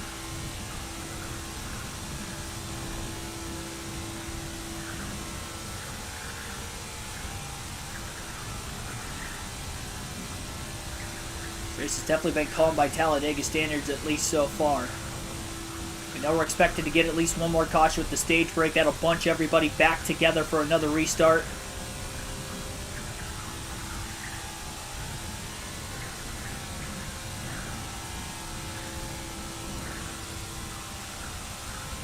We'll be pitting in about 5 laps. Now we could be closer to 5 laps away from pitting. Closer to what we were a few laps ago, when he first said that. Ricky Stenhouse Jr., 24th, last car in the lead lap. He is drafting with the 31st place car, Brad Keselowski, who was the last car rather, 1 lap down. There's 3 cars in that group. I'm not sure. I think Reddick is with them. He's up to 30th, but again, he is a lap down. Gained some positions. He was 33rd at the end of the first stage. Not going to help him in the stages necessarily, but in the race finishing results.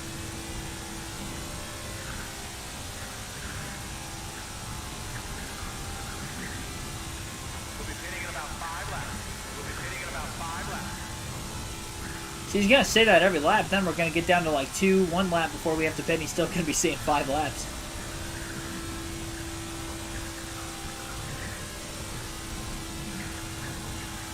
Good thing we don't have to listen to him. Terrible advice. It's accurate and inaccurate at the same time because he literally says the same thing from start to finish.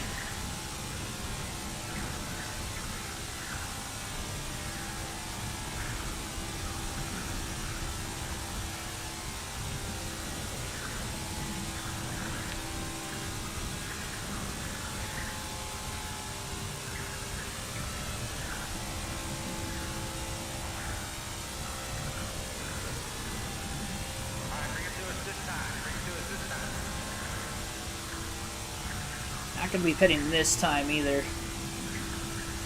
We're trying to go as far as possible.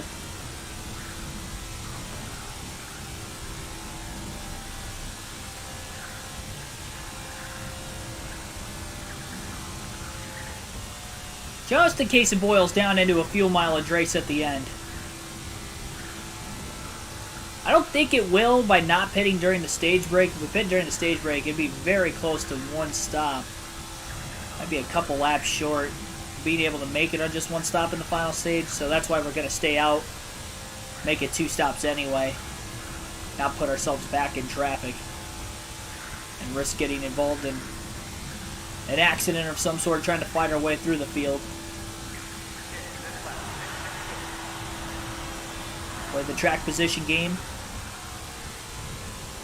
Harvick has to finish up here first, so he's going to have to enter pit road.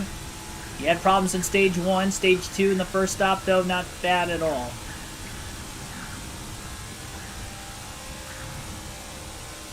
The 2-car group is actually a 4-car group.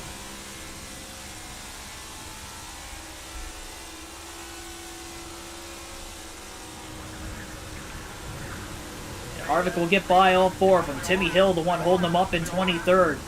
So just 22 cars now on the lead lap. Harvick going to stay out one more lap here. He'll pit the following time by lap 98. So we have 91 laps to go at Talladega. And about 23 to go in stage 2. Final stage will be 68 laps.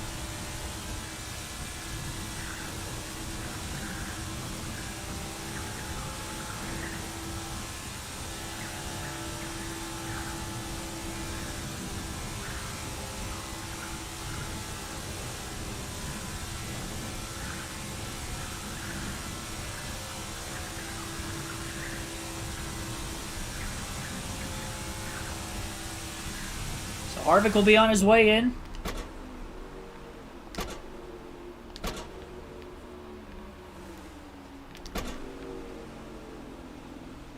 Four tires and fuel.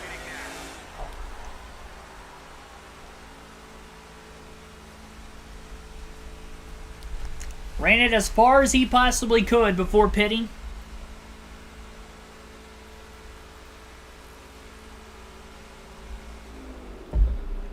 Third stop of the day, should have 2 more to the end. There go the lead pack. Harvick really gapped them by quite a bit.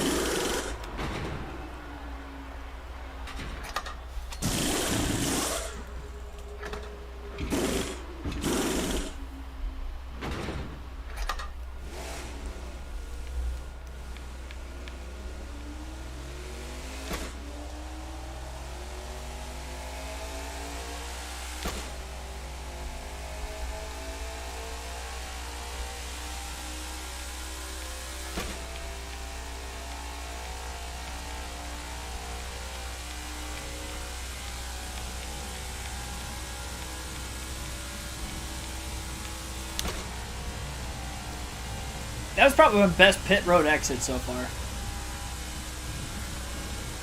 So, 22nd, that's going to give some of those guys their lap back at least until everybody else has to hit pit road, so they're hoping for a quick yellow. Harvick hoping it stays green so he can cycle back to the lead that way. Should have a much better chance of cycling to the lead this time than what he did the last time because he's not as far off the lead as he was before. And again, tires do matter to a certain extent here at Talladega on this game. Maybe not in general in real life, but on this game it does.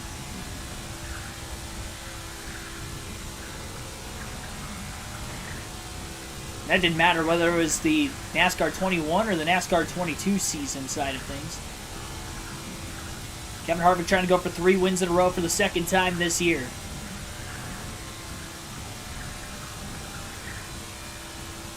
Kylie Suter, thanks for tuning in. I hate Kevin Harvick. Okay, I did not specifically choose Harvick for my own merit. Chose him because people had voted for me to race as him. Sorry you feel that way.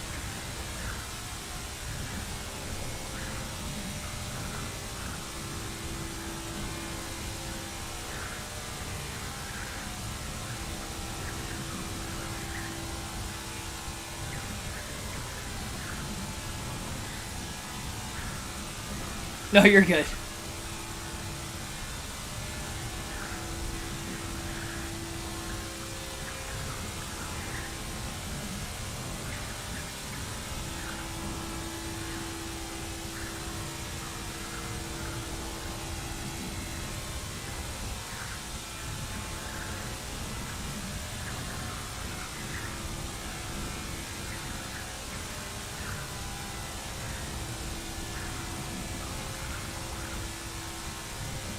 Yeah, we had various polls before the start of the season, which it was voted that we were going to drive as Kevin Harvick for this NASCAR 22 season. Well before it was announced that his final season in NASCAR will be next year, too. So, kind of fitting, at least we get to run with him before he retires. And he won't be in the current NASCAR games in the future. 2023, that'll be it. That's even if we get a game in 2023.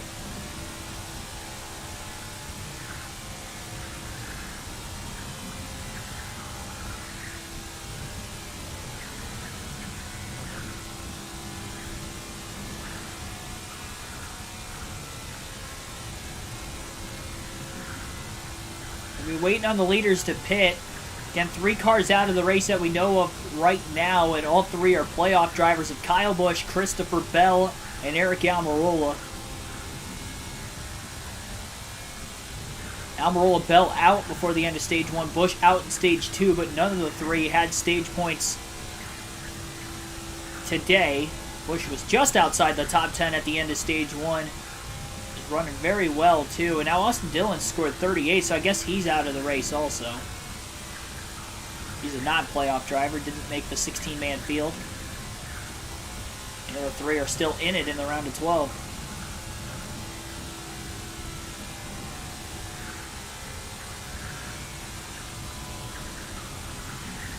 How many cars will be on the lead lap when we start the final stage? Harvick going to try to lap as many as he can.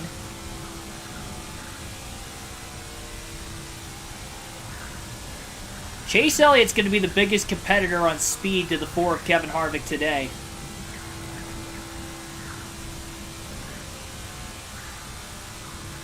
Well, we're doing a season on this game, so we have 5 races left after this one. Our next race will be tomorrow night at the Roval, but next season I will be a different driver. I have a plan for who I'm going to be for the next one. But usually when I start seasons on this game, whether it's the classic games or the current games, I'll let you guys vote. The community tab, various polls. Narrow it down to 1 driver. A couple polls a day usually, and then by the end of like a 3 or 4 day stretch, we'll know who I'll use. Every specific series.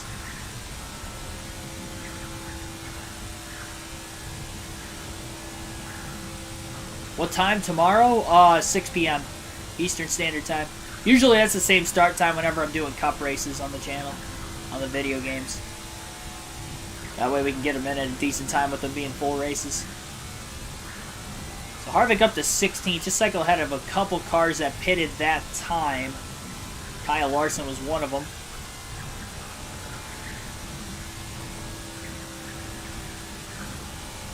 Ty Dillon, BJ McLeod, Bubba Wallace up ahead. 3-car, actually make that about a 4 or 5 car group. They got a couple cars with them also. And once the top 15 pit, Kevin Harvick should be back in the lead. Hoping that happens before a caution potentially comes out.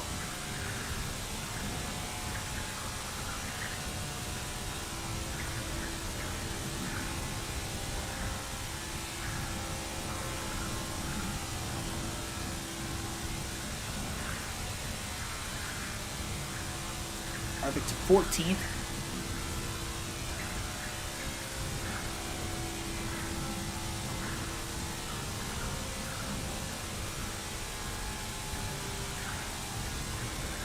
John Rick, thanks for tuning in.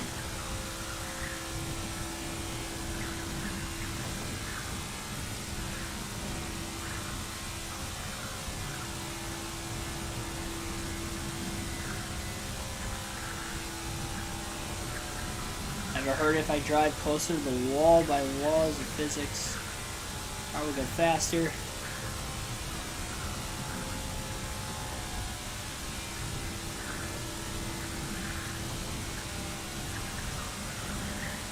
Talking like against the wall, or... I mean, if you're trying to pull a chastain, that doesn't work at every track. It wouldn't work here. We're full throttle already all the way around the track, so that would just slow us down. I do have damage on the car, too, then. or I should say, I have complex damage on, so if I were to hit the wall, I'd probably blow a tire anyway.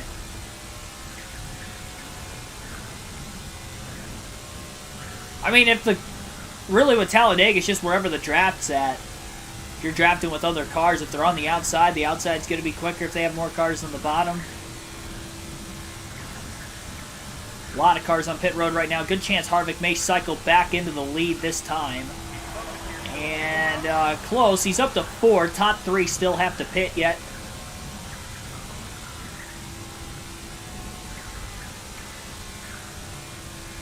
I don't know. I haven't tried a Chastain like move. Well, no. What track did I do it on? I think I was gonna do it at Charlotte because I blew a tire, but then a caution came out in the 600, so it didn't really matter. I think that's too fast of a track to do that anyway.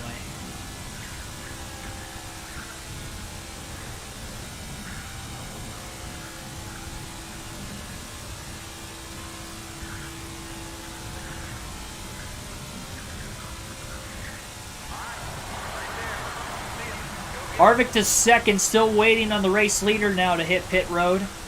Chase Elliott was the last car to pit the last time. I wonder if that is the same case again here. Harrison Burton 22nd, in danger of going a lap down. Bubba Wallace coming out of the pits at 21st. Now he'll be in 22nd. Burton will easily cycle ahead of him. Harvick catching the draft of Burton on the back straightaway, pulls out of line. He is going to pass. We donate NASCARs like die-casts? Not as of right now. I mean, kind of cool if I did over time.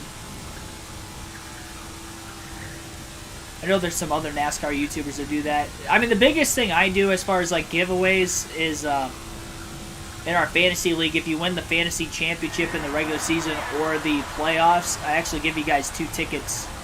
Give the winner 2 tickets to any NASCAR race if they're choosing the following season, outside of the Daytona 500. So you can take a family member or a friend. If you're under the age of 18, then obviously it'd have to be an adult that I'd have to give the tickets to, but anybody can play. Free to join. It's on the NASCAR app or website. So, I mean, that's our, like, giveaway, I guess, right now. I'd like to do more, but I don't earn enough money on the channel to do more right now, so that's pretty much about it. It'll be interesting how the channel grows this year during the NASCAR season. If it grows even more rapidly than it did last year, there's a good chance we might figure out something before the end of the season, but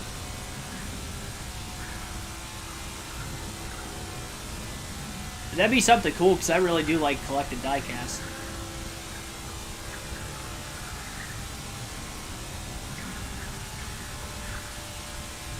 So Josh Bilicki's the first car, 1 lap down in 19th. No free pass given in this game. We have 9.5 laps to go in Stage 2. Kevin Harvick looking to get his 21st stage win of the year. He won both stages in the last 2 races at both Texas and Bristol. Didn't win the first stage today, finished 4th. Because he's already locked into the next round with that win at Texas last night.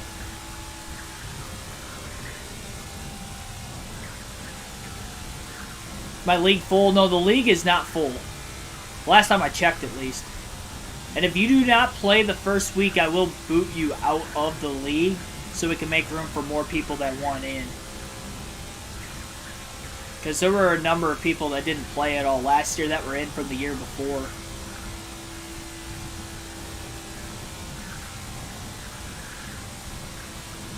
Because it automatically keeps you in from one year to the next.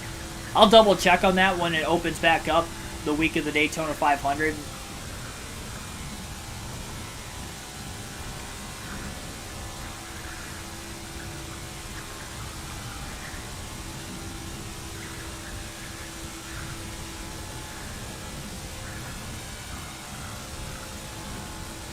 Send you info? I mean, all you have to do, you go to the NASCAR app, if you have it on your phone or a mobile device, and then laptop, whatever, you go onto the website, NASCAR.com. There'll be a fantasy portion. All you got to do is you hit it. If you don't already have a fantasy team, then you just sign up with your email, because it'll tell you to create or sign up, whatever you have to do there. And put your email in, then search for KRC League, KRC in all caps, and then capital L. What kind of league? It's a NASCAR fantasy league.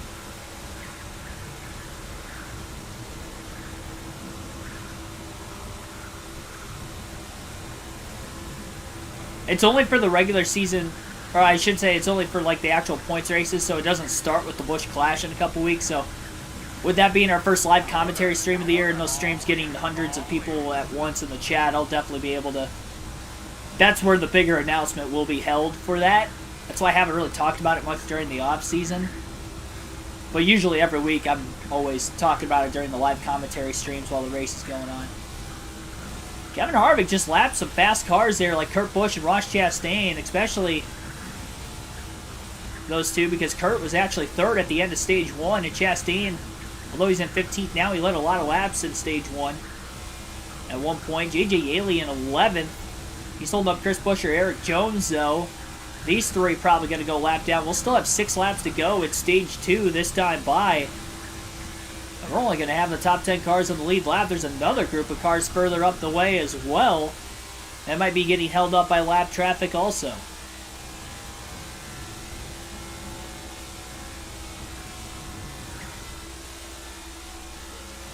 So 6 to go in the stage. Harvick going to get by the 43, 17, and 55. And we have cars that are already a lap down that are in that next group up ahead. Maybe there's a lead lap car sandwiched in there somewhere. We'll just have to wait and see. There's another group ahead of them yet also.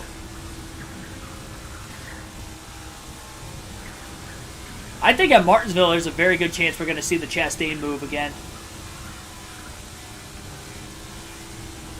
I feel like they should ban it or try to figure out something with the guard gate on the outside just to prevent another Michael Waltrip or Mike Harmon scenario. That we very fortunate those two that were okay after their crashes at Bristol hit the guard gate there before they kind of replaced it. We haven't had an issue at Martinsville, so they haven't really fixed it or made a change to it. That's because nobody really tried to do what Chastain did until Chastain did it in the fall last year.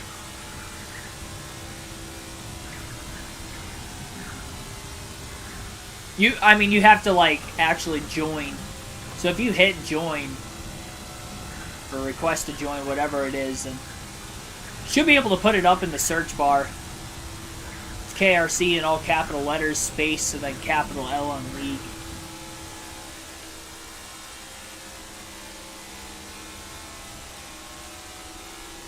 Big group of cars up here. I'd imagine some of these guys are going to be on the lead lap. Not all of them. Some of them have to be. Yeah, Michael McDowell is. Chase Briscoe is. And I think Ryan Blaney was in 10th. 7 cars on the lead lap with just 4 laps to go at Stage 2. Austin Cindric's made his way all the way up to 7th.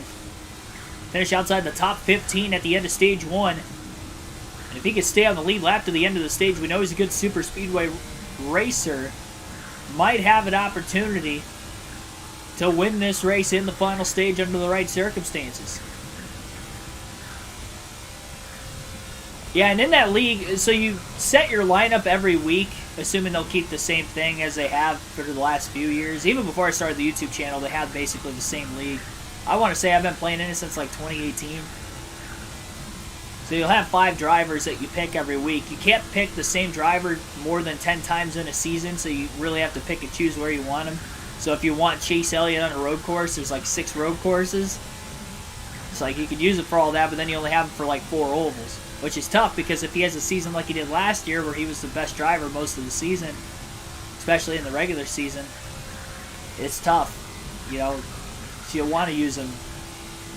He's good at Nashville, you know, tracks like that, random tracks. Yeah, it's really tough. It's a lot of fun, though.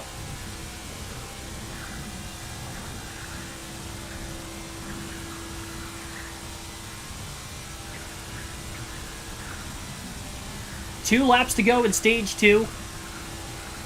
Don't think Harvick's going to have a chance to catch Daniel Suarez or Austin Cindric to put them a lap down in 6th and 7th for the end of the stage. William Byron already a lap down in 26th.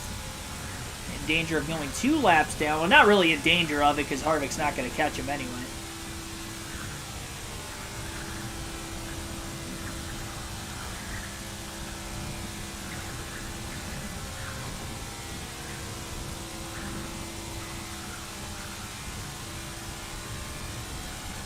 Final lap of stage 2 this time by, and then we'll have 68 laps of the final stage. Harvick will not pit during the stage break. He's got about a third of a tank of fuel left. Just like in stage 2, it'll be a 2-stop final stage. More than likely for anybody who decides to pit or not pit during the stage break. We'll have 7 cars on the lead lap that will have a shot at the win. Us more can unlap themselves and get a caution, which is not impossible at Talladega. But we've only had 1 caution per incident today, and it was all the way back just before lap 30 in stage 1. We have gone almost 100 laps without a caution per incident at Talladega. The only cautions would be the stage 1, and in less than a half a lap, the stage 2 breaks.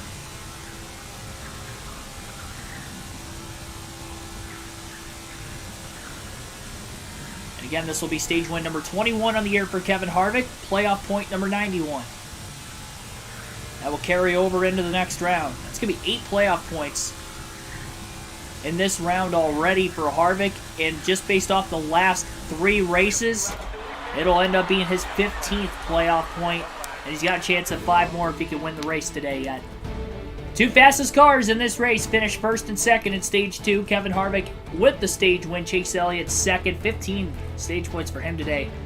Great day for Elliott. He scores the most stage points of anybody in the playoffs. That is not Harvick, but Harvick again is already locked into the next round after winning Texas. Martin Truex Jr. ends up finishing in 3rd. He gets 8 points. Alex Bowman, Kyle Larson, 4th, 5th. Daniel Suarez, 6th. Next playoff driver would be Austin Cindric in 7th. Chase Briscoe, 8th. Michael McDowell, 9th. Ryan Blaney rounds up the top 10. So the only playoff drivers finish in the top 10 in the stage were Kevin Harvick with the stage win, Chase Elliott 2nd, Martin Truex Jr. 3rd, and then Austin Cindric in 7th.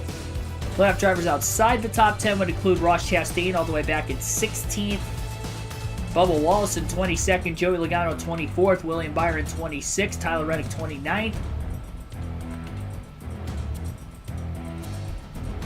And then out of the race, Kyle Busch in 37th, Christopher Bell 39th, and Eric Almirola in 40th. All those drivers going to get just 1 point today. And we will get this final stage kick-started once I get the stage points tallied on my Google Docs page. Alright, so Truex gets 8. Elliott gets 9.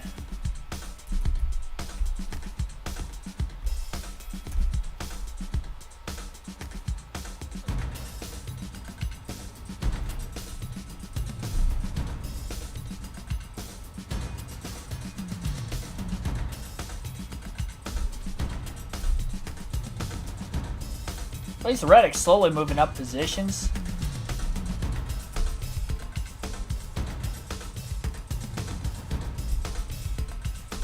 It's a good thing Christopher Bell had all the points he did earlier, too. So on to the final stage we go.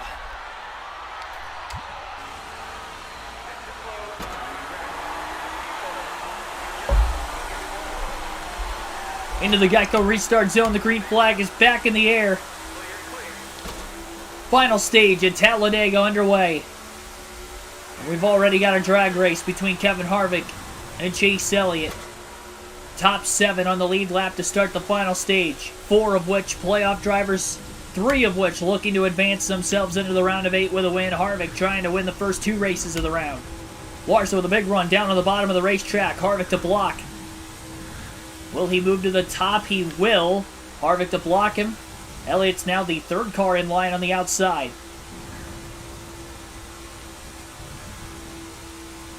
Briscoe, Blaney down on the bottom trying to get their laps back at 8th and 9th.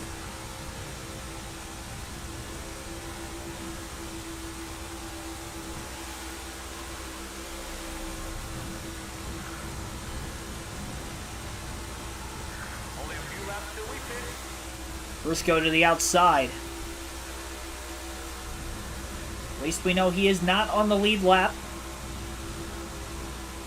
Kyle Larson is actually the car in second right now.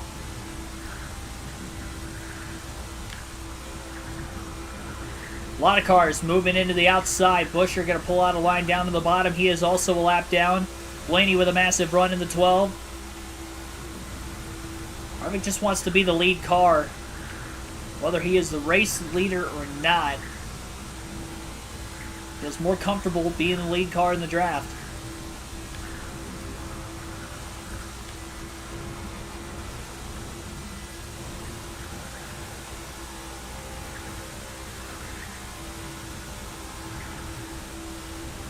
Only a few laps till we pit. Well, he pulls to the bottom if he gets a big enough of a run. Harvick trying to dictate exactly when he wants to go to the bottom. Middle of the corner, he'll take the shortest way around. Larson, though, was able to hop to the bottom, getting the draft off of Kevin Harvick. That slingshots him in front of Ryan Blaney and Daniel Suarez. Suarez in third was on the bottom following the 5, but now nobody's with the 99. We'll see if anybody goes with him in the middle of the corner. Larson trying to get a run at the race lead. On the outside, Harvick going up to block on the outside off turn 4. Larson down to the bottom.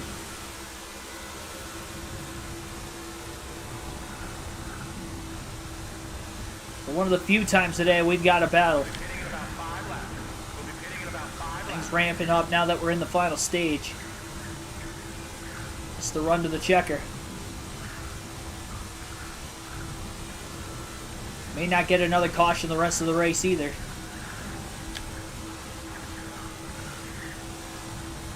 Harvick really gapping everybody right now.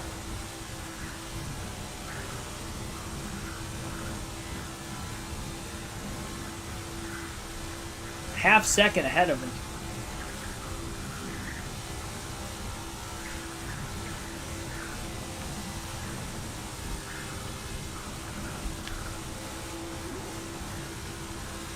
Harvick's staying on the bottom, and it's working out well for him right now. They can get enough energy on that outside lane, though. They're going to have a big run at the 4. Ryan Blaney giving Kyle Larson a big push. Harvick does not go up the block. He clips the apron going into the corner. It's going to slow Harvick way down. It's going to move up. Kyle Larson to the lead. That hurt this 4 car big time. Stacking up the pack now. Trying to get some help from Chris Buescher.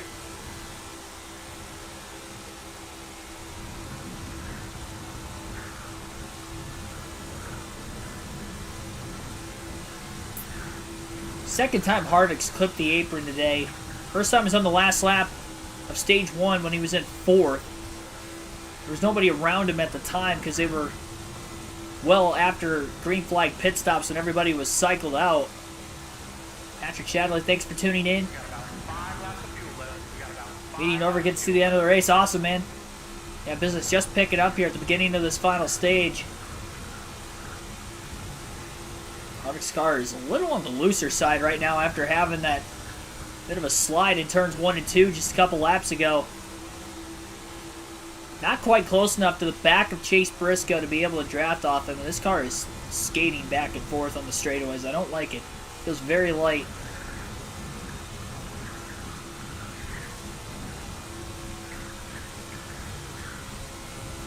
Harvick going down to the bottom in the middle of the corner. Back to the outside off the exit. Hoping that Buescher gets enough of a draft, perhaps. Ryan Blaney could get alongside Kyle Larson. That could help Harvick out quite a bit also. We'll be pitting in about 5 laps. Harvick 0.8 of a second back. Briscoe's his teammate, so he's trying to get back on the lead lap.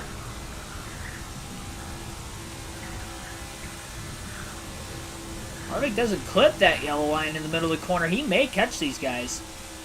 Problem is he's pulling everybody from behind, so he's not going to get as much of a push. Now, if Chase Elliott was the leader, he'd be pulling that pack away. We saw that out of him earlier.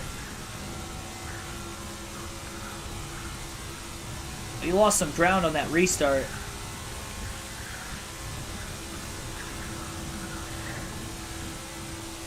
Harvick's so close.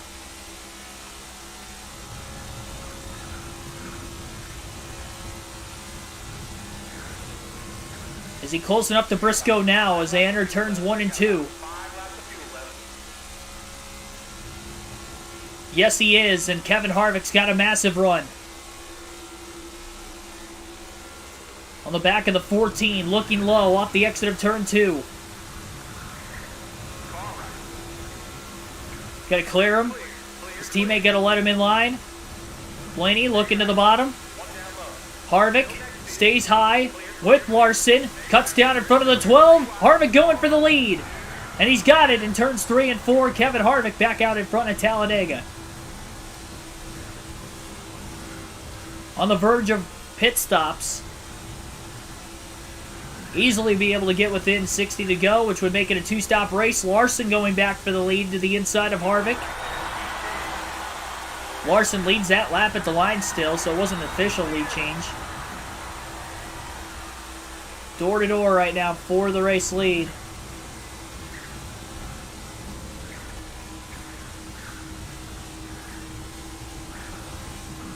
Harvick clear off turn 2. Larson has to drop back in line, and he's backing up to try to get a big run. Harvick will break the draft down to the bottom as he enters into turns 3 and 4. He'll stay out of the pits this time by.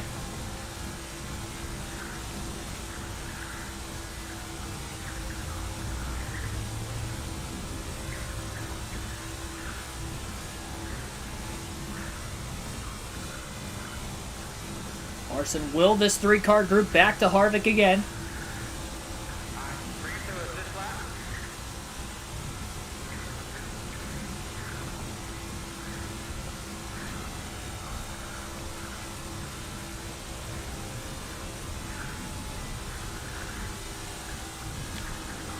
Harvick closing.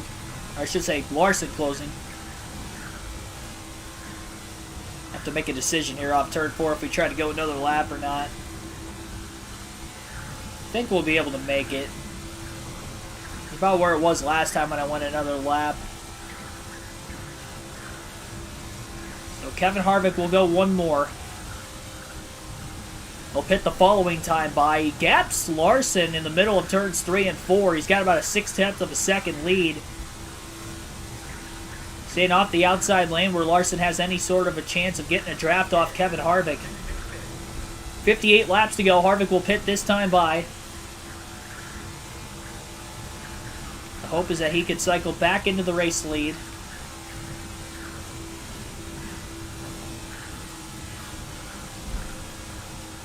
He was able to do it both times in Stage 2. Stage 1, though, he only got to 4th. That's why he finished 4th at the end of the first stage, but there was only 1 stop in that stage. There'll be 2 in the final stage, just like there was in stage number 2. Kevin Harvick will pit this time. As he makes his way through turns 3 and 4. Has to make sure he does not speed.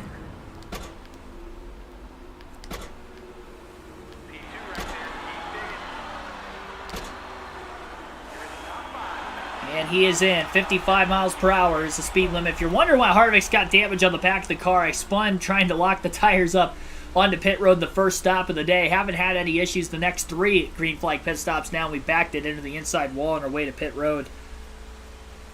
No crews were at work at the time, so everybody was safe, thankfully. I'm lucky Reggie started on pit stop still. I was thinking I was going to have to go all the way back around again.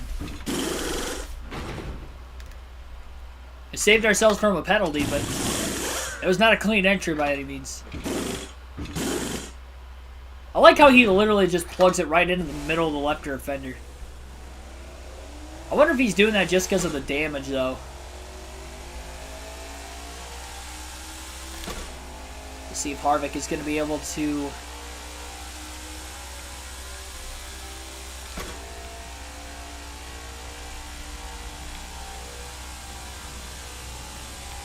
remain on the lead lap. Should be able to. Larson back in the lead for now. Harvick easily going to be on the lead lap. So he's in 7th. Going to have to wait for the top 6 cars to pit. Harvick to get back to the lead.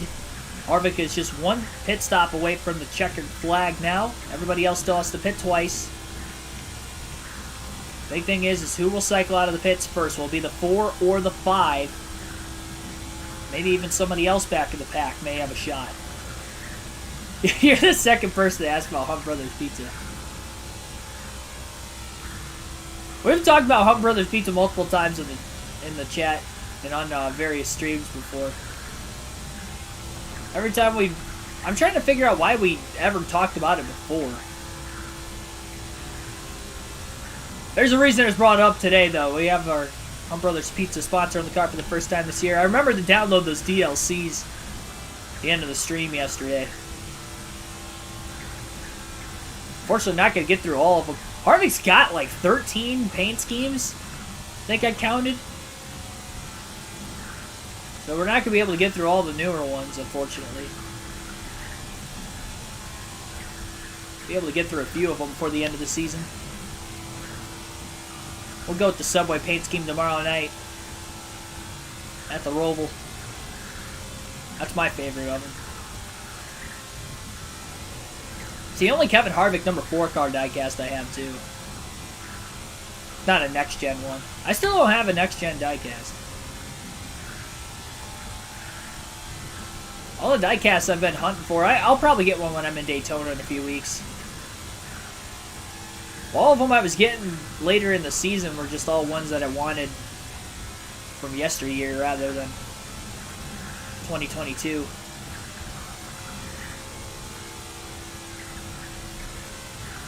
Brothers Pizza is the pizza for you and me.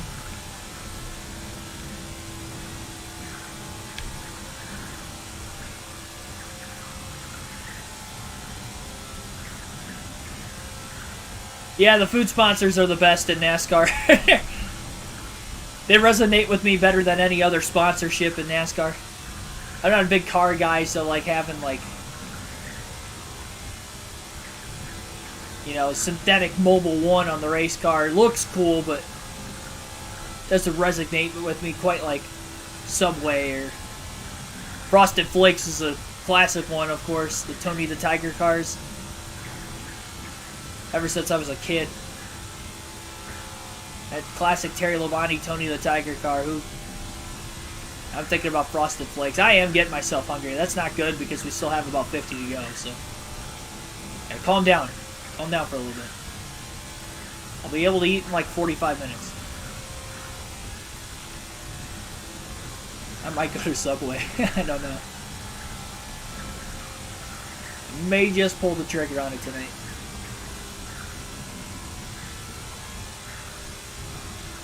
Larson still hasn't pit yet. Unless he came in that last time by. I don't think he did because he still scored about 5.5 seconds behind Harvick.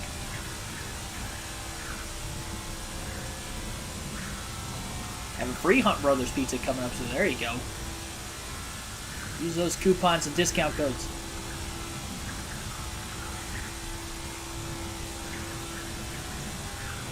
Nowadays, you gotta save every dollar you can. Even if it's on gas station pizza.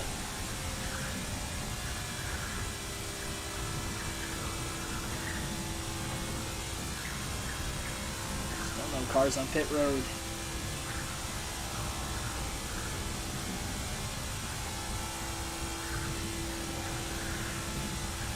You wouldn't think that they would have pitted during the stage break. They didn't pit during the stage break back in stage 1. I wonder if they may have in stage 2, because I'm surprised they have not pit yet.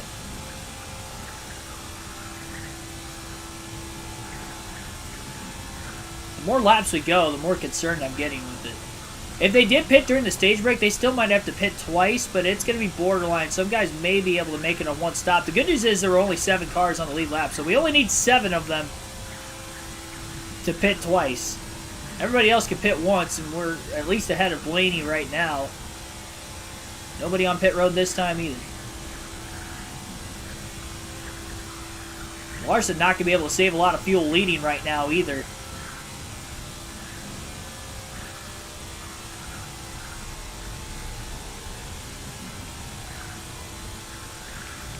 I really have to stop thinking about food.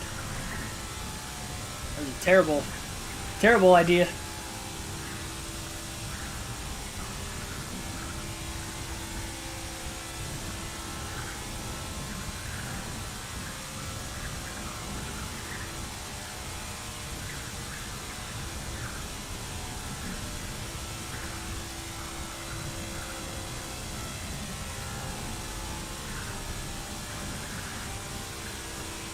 Chase Elliott's picture has been one of the faster ones on pit road today also. We do have one car leaving the pits right now.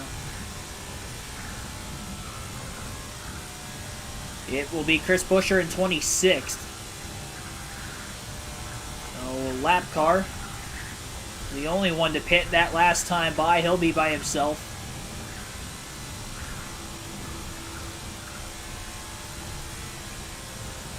Still waiting on those other 6 lead lap cars to pit.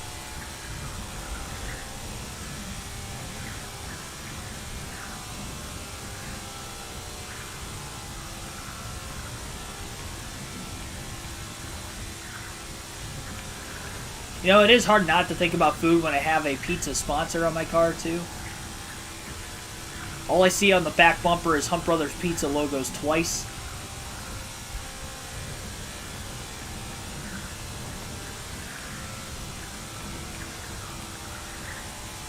There's Larson down on the apron right now, heading into turns 1 and 2. Trying to get up to speed as quickly as he can. I think Harvick's going to cycle back out in front of him. It's going to be close.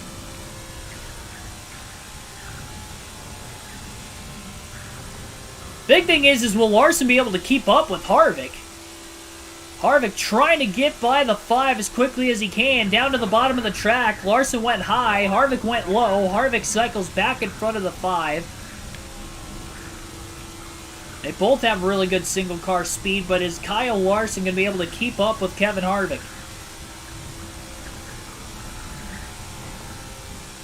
Super Bowl Sunday, Hunt Brothers Pizza and Hot Wings. There you go. They sell Hot Wings at Hunt Brothers? I mean, then again, what pizza place doesn't have, like, wings, breadsticks? It's like a traditional pizza place appetizer, I guess.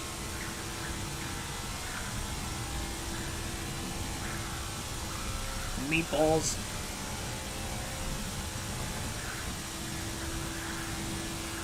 Speaking of Italian food, I know I told myself I didn't want to talk about food, but has anybody had Fazoli's? I had that for the first time when I went to Talladega last year, because there's like none anywhere around me. Like anywhere. And I've always heard about it. I heard it was good. And the place I was staying at in Talladega had one like down the street. I was like, I need to have this for the first time. It's kind of later. You know, I was going to have to pretty much get fast food at that point. They were still open. Got there right before they closed. Pretty good. For fast food Italian, I mean, it hits the spot. Highly recommend it.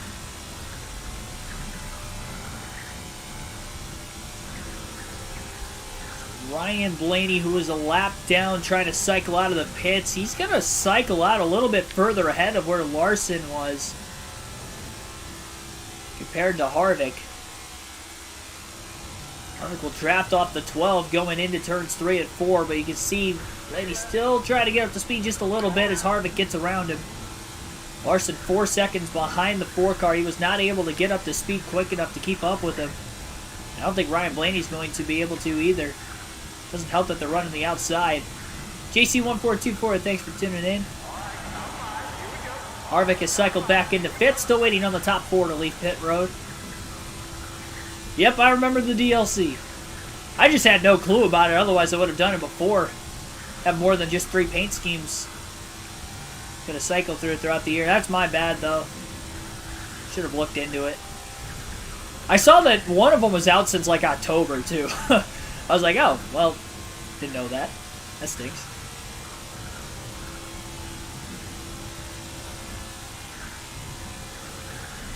Like, right when the season update basically launched.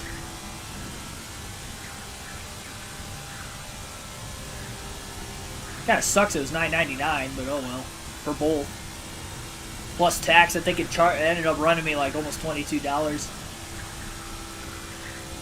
Yeah, it's okay. Could have been worse.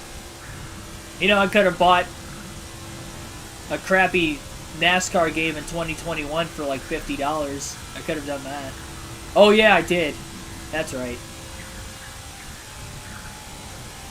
Highway robbery at its finest. Kudos to anybody who got their money back, though, for Motorsport Games. If I didn't have the YouTube channel, I would have turned that thing in within the first 2 hours of playing it. And you know what? I might not have even given it 2 hours. I would have played it for like a half hour. I would have been frustrated. Probably would have sat it out the rest of the day. Then the next day I would have tried it again. And then I would have gotten another half hour in, realized it was the same thing. And then I would have asked for my money back. Knowing myself, that's probably what would have happened. Like, I'll give it a second try. It's like even worse on my second experience. Harvick now to third. 2 more cars on the lead lap still have to pit.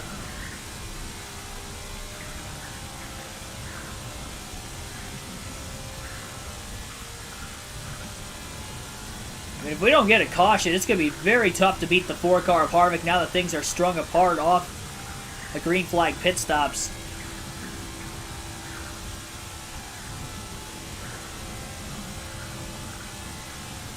$22 on NASCAR Rivals DLC. The Chase Elliott series isn't nearly enough for 22 though. Yeah, I will say I didn't really give myself a chance to look at like all the paint schemes for every driver. I might have to just do that on my own time when I'm off of work next, but Harvick is up to second now, so just the leader has to hit pit road. But anyway, Harvick, I mean, he's got... I might have been exaggerating a little bit when I said 13 paint schemes, but it might actually be close to 13. I didn't count. I was flipping through. I'm like, man, he's got a lot of paint schemes. Like, every variation of, like, the Busch Light schemes, there's one I really like. I definitely want to run before the end of the end of the season. I think it was a throwback scheme, if I'm not mistaken. He ran at Darlington. Okay, the apron didn't suck me too far sideways that time. I really did get sideways. Time does the Rolex 24 start? What channel? I think the start will probably be on NBC. They'll probably flip-flop between NBC, USA Network, and Peacock, like, all the way throughout the 24 hours. That's what they did last year. Too bad NBC Sports isn't a thing anymore, because NBC Sports Network usually would air the rest of the race that wasn't on NBC. But I know the start and the finish will definitely be on the big NBC. First couple hours and the last couple hours.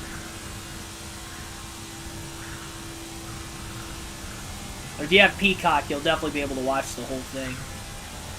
They'll have it televised on there.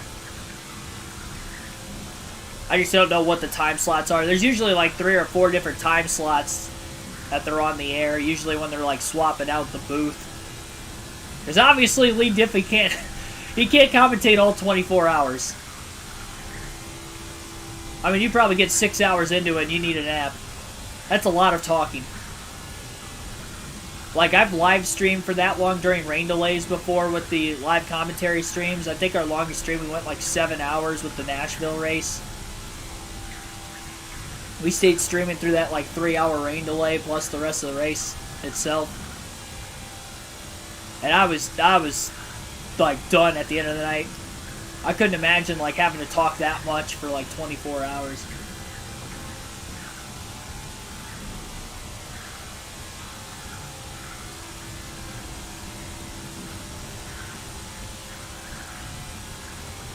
I mean, there's a chance ESPN may take over NASCAR coverage again.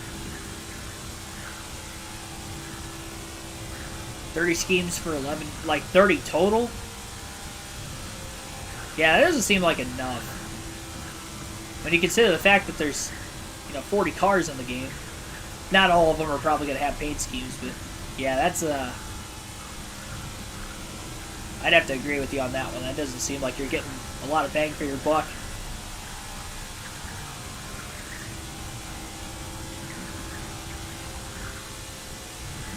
USA always acts up when you're watching it.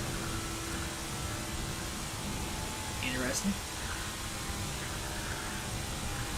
Yeah, and ESPN's got the SRX series this year. How many years was that contract with the SRX series and ESPN? They say how many years that was supposed to be? Was it 1 year? Kind of stinks CBS had it for 2 years and got rid of it. I think they ended up having like the viewership decline from year 1 to year 2. They're like, yeah, we're gonna just get rid of this before it really goes down the drain. It might be better for. I would have to imagine they're probably gonna get more viewership for that on ESPN just because it's a bigger platform. Maybe not. I mean, I'm sure motorsport fans will still translate over, but I feel like ESPN would be better to get more casual fans watching it randomly on a Thursday night during the summer than, you know, CBS Sports would. I feel like of all like the big sports affiliates, CBS Sports, although I think they have great coverage with a lot of their sports, and honestly, whenever like I'm watching an NFL game, I prefer CBS's broadcast over Fox's. I think a lot of their commentators are a lot better. The production, I feel like, is 10 times better. I mean, I wouldn't say 10 times better. Like, Fox has decent production with their football games, but it is, like, that's one thing NASCAR fans, I don't think, realize if they don't watch a lot of other sports. Fox's TV coverage with NASCAR, and they say that they treat it like a joke, which I agree to a certain extent. It does kind of feel that way. But they do that with a lot of their sports. It's not just NASCAR. Like, they still have sketches and stuff like that. I mean, I literally watched the pregame to the NFC game on Fox on Sunday, and they had, like, a comedy sketch, like, 10 minutes before the game kicked off. Like, they've done that for years. I remember they used to have, like, Frank Caliendo do stuff all the time. Rob Riggle was doing stuff. Like, they always have, like, stuff like that going on before, like, the Super Bowl or something if they're hosting. Like, they have the Super Bowl this year, I think. I guarantee you watch 10 to 15 minutes before the Super Bowl starts and they're going to have, like, some random, like, comedy sketch before literally the biggest sporting event potentially in the world. Outside of the World Cup, I guess, but the second biggest sporting event in the world. The biggest on an annual basis. Like, and they do that with every sport. It's not just NASCAR. It just looks worse for NASCAR because they don't pull in as many viewers as it is, and because they cover half the season, at least, you know, with the NFL, CBS covers just as many games and on the same day, so if you don't want to watch, you know, the Fox game during the regular season, you can just pick whatever game's on CBS or wait till the night game to watch it on NBC, so there's other options, versus with NASCAR, the entire first half of the season, you're stuck with Fox for all 3 series, so sorry about your luck. That's where it really bites NASCAR fans versus other sports fans, I think, where they get the short end of the stick with it. I'm not just saying that because I didn't get the Fox Sports job with the NASCAR Truck Series either, and that's not why. I mean, that's my just honest, objective opinion on it.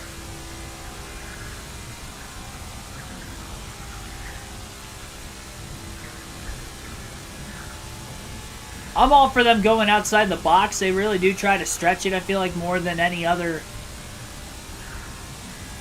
network when it comes to sports. I'm just thinking of new things. I've always liked Fox for that, but they do push it a little too far sometimes. I get you don't know till you try. I'm all for trying anything and everything, but if it doesn't work, take it off. Don't, like, why, like, they've literally been doing that since I could remember. Like, since the 2000s.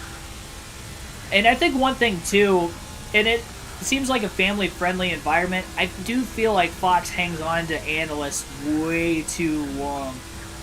Because we kind of saw that with Darrell Waltrip towards the last couple of years of his career, that he kind of needed to go.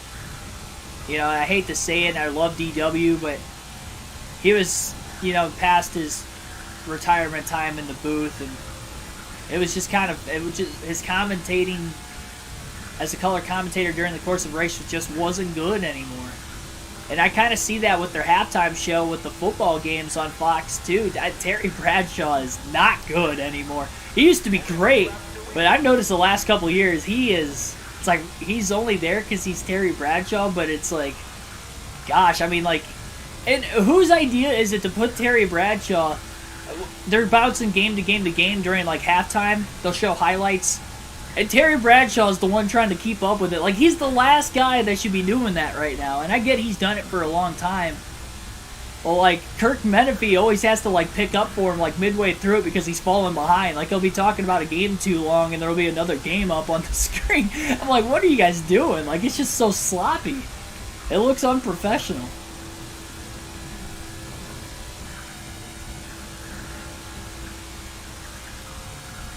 ESPN's way bigger than CBS. Yeah, when it comes to, like, cable networks, sure. I mean, obviously, if it was on, like, big CBS every week, that'd be one thing, but if it's on CBS Sports Network, yeah, that would, and just ESPN, you know, as sports fans in general, more people, I mean, look at how many, you go anywhere and ESPN's on, you know, at a barber shop, at, like, you got a big checkup going on in the back straight away. Harvick gonna have to lift as he's catching this pack. Cody Ware down to the bottom, making some passes. And focus here for a quick second. I mean, that's pretty much, I don't really have anything to add on to what we were already talking about. But yeah, Fox, I mean, they just gotta get better at sports coverage. I feel like they used to be the epitome at every sport, and now it's like, they just need an overhaul. I will say Mike Joy at his age, like some people think, I do think he's dipped a little bit, but I don't think he's as bad, and I almost wonder if it may seem worse for him because of how much they're rotating the booth in recent years and really on a weekly basis now. It's hard, I mean, a league commentator can be the greatest in the world, but he's not going to be able to perform as well if he doesn't have the greatest color commentators working cohesively with him.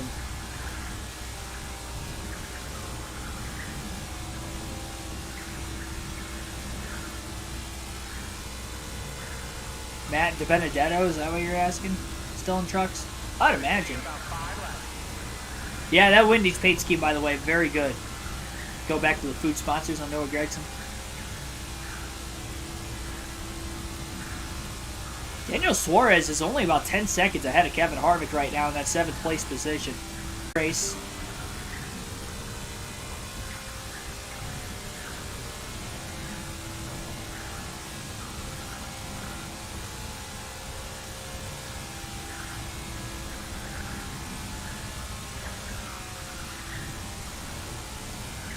I mean, Matty D got his, I mean, he got a win in his first season. He didn't make the playoffs, but at least he got a win. Even if it was on a super speedway, it's one more win than he was able to get in his NASCAR career in any 3 series before last season.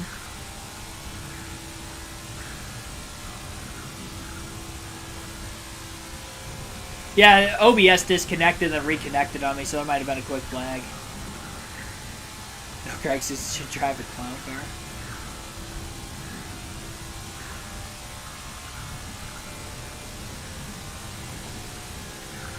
They totally need a McDonald's car. Like, they need to find a way to get Bubba Wallace and or, I guess, Kyle Busch. Oh, especially Kyle Busch isn't at 23 level. What am I thinking? Tyler Reddick. Kyle Busch would be hilarious with it. But no, I was going to say Tyler Reddick, Bubba Wallace, if they have any McDonald's sponsorship this year, one race, they need to get them in face paint. They need to dress them up as Ronald McDonald. We need to get that petition started. I feel like I kind of feel bad for Bubba because I feel like it would bring on a lot of, like, people probably go too far with the jokes, but they already kind of do at the same time. So there you go, Fox. If you want to find comedy on race weekend, try to get one of the McDonald's drivers throughout the course of the year to dress up as Ronald McDonald pre-race or something. It'd be good for the kids. Kids will like it. Be hilarious. A one and done. Just one and done. It would live forever. We'll forever remember a random race at, like, Richmond where Bubba Wallace and Tyler Reddick dressed up as Ronald McDonald because they had matching McDonald's cars.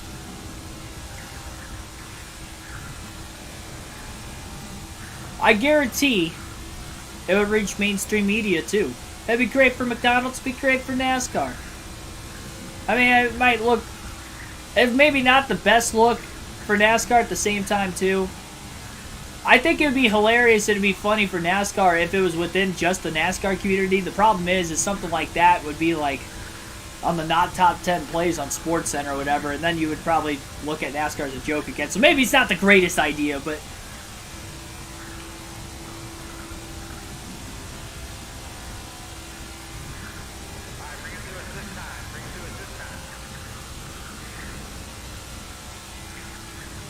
Chase Elliott to do the Napa commercials. Yeah, it is kind of crazy, though, how he doesn't really... I mean, he's on Hooters commercials. I think I've seen him on Hooters commercials before. Mountain Dew. He's in those commercials where he doesn't have any lines. That's the big thing. Or he has, like, 1 or 2 liners. That's it. He's never comedic. It's just not him.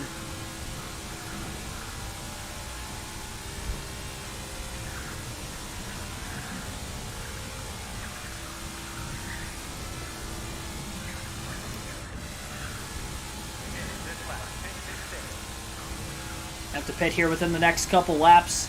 I'm going to end up pausing it when I do hit pit road. I hate pausing it, but I think my fantasy league's waiting on me to make a draft pick. I don't know how long they've been waiting.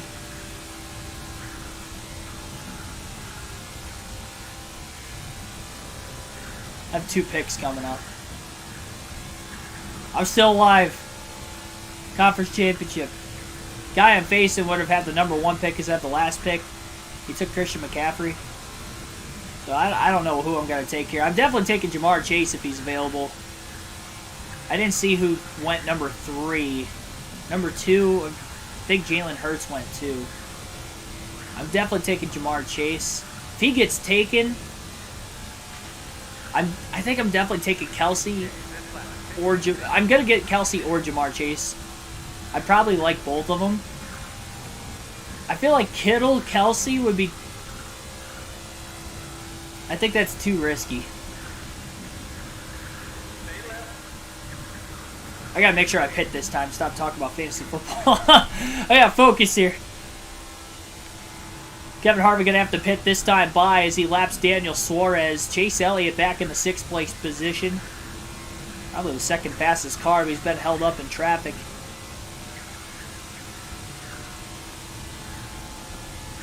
Kevin Harvick has a good shot to win at Talladega today. Needs to make a clean pit stop.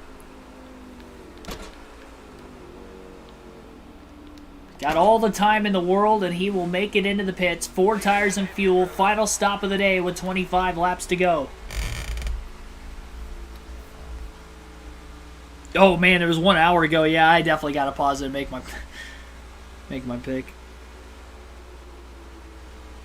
All right, well, Fantasy Football live on stream on NASCAR 22 night. 4 tire stop.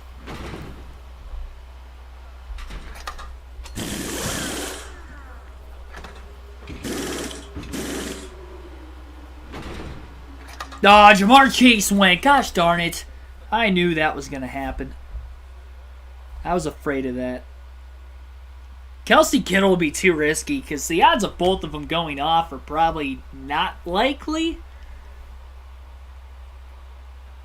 Holmes is hurt too, but it's tempting. I will say it's tempting.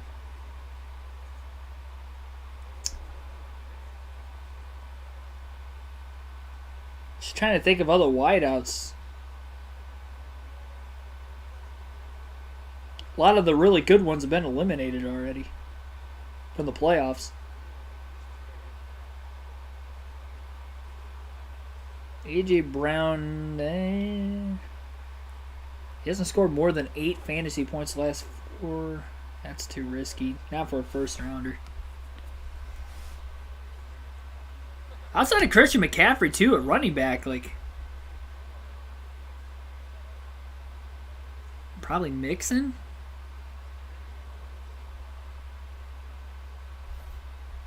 Mixon Pacheco.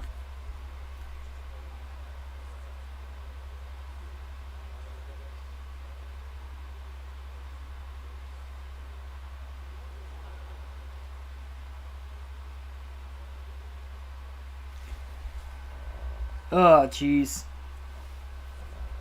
I think I'm going to do it. I think I'm going to take Kelsey and Kittle. Screw everybody else. I don't know if that's the wise idea. I feel like that's going to be the losing move to take those first two. They were both there, though. I would have taken Jamar Chase, though, if he was still there. That's tough. Yeah, Mahomes is playing. He's just banged up. That's okay. I mean, Kelsey's too good.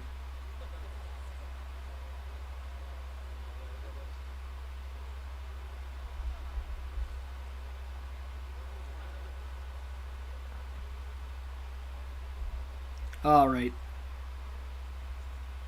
I gotta text him back.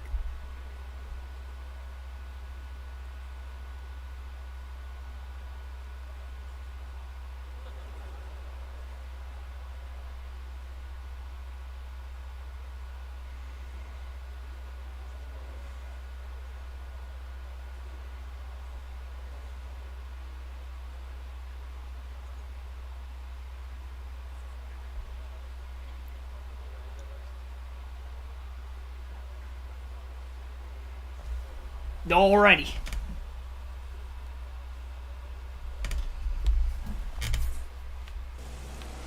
Now spin coming out of the pits. Leaders have gotten back around Kevin Harvick. 24 laps to go at Talladega. Harvick in 6th place. Just hoping we don't get a caution the rest of this way, and he should be the winner. We've only had one caution for incident all race long.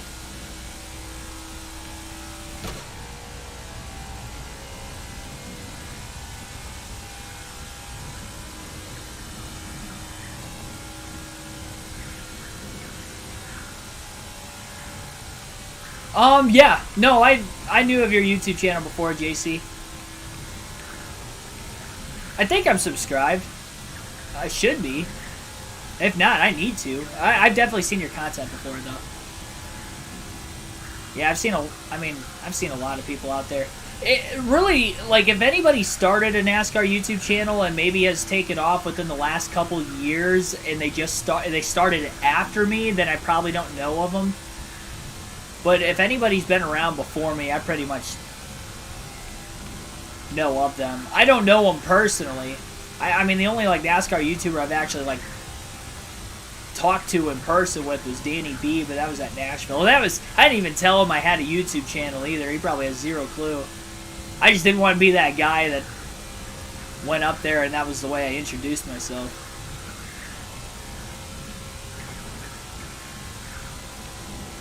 And that was in 2021, too. That was, like, not too long after I started the channel. So it was, like, I have probably, like, 500, 600 subscribers at the most. Yeah,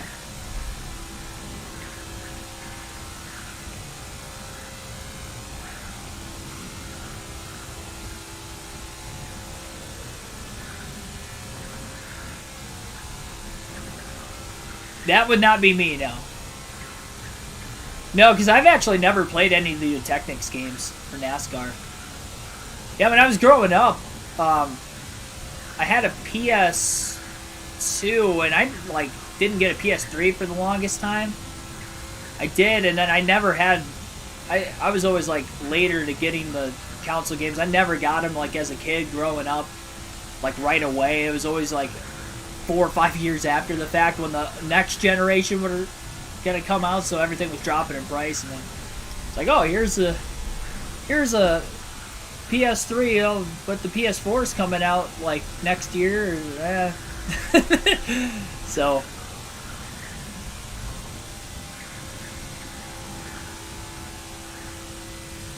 yeah, I never really played online growing up. I always played offline. I mean, I barely even play online now.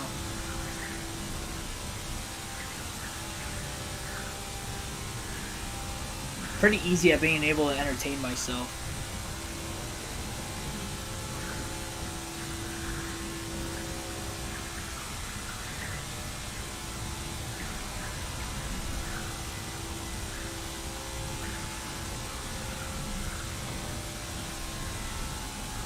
Chase Elliott's in that group up here, and I wonder if potentially second through fourth is also in that giant pack up ahead also. I know Larson, I would have to think, would be ahead of it. Have to wait and see. You have to be careful whenever they decide to pit if Harvick does close in on that pack. About 5 seconds behind him right now. Hard to tell if he's actually closing or not.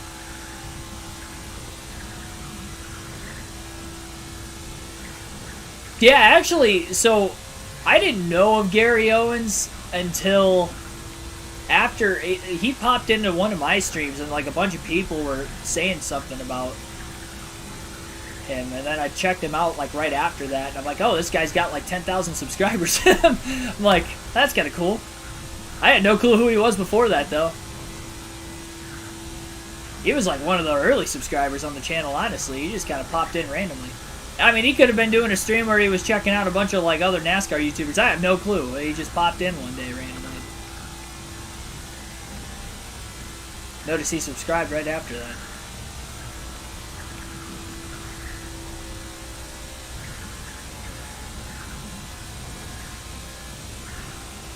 Yeah, going Gary, yeah. But that was like back when his channel was still Gary Owen. It was before he renamed it. I don't know how long ago he renamed his channel.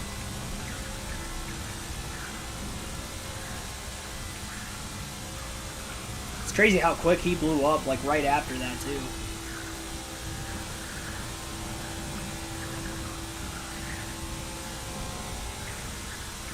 Yeah, Harvick definitely reeling these guys in. Nobody has pit from this pack in recent laps at least. It was about 7 or 8 laps after Harvick pitted the last time before anybody pitted earlier. We have 18 laps to go. They're definitely going to have to pit again before the end of the race. It's a giant single file line on the outside.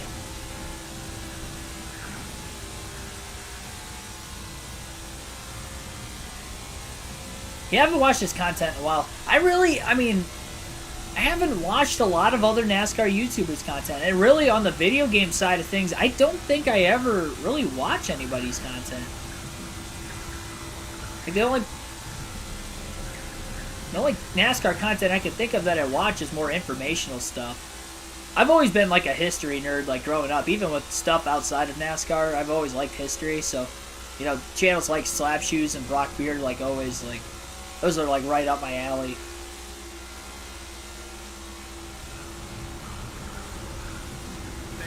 Down on the bottom with no drafting help, Harvick did have, obviously, a big pull off the back of Eric Jones before he launched himself to the inside.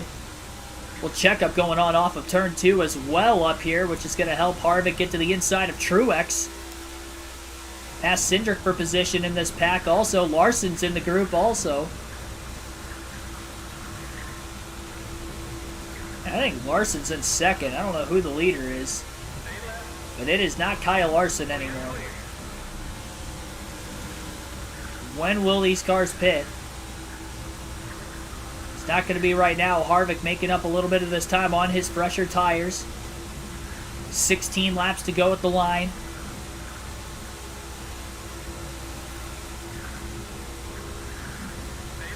Starting to train back around him on the outside a little bit. Now they stack up in the middle of the corner. Harvick trying to go up. Maybe needs to get to the outside now as he's starting to fade. But now the outside checks up off turn 2 again, and he gets right back to the inside of Stenhouse.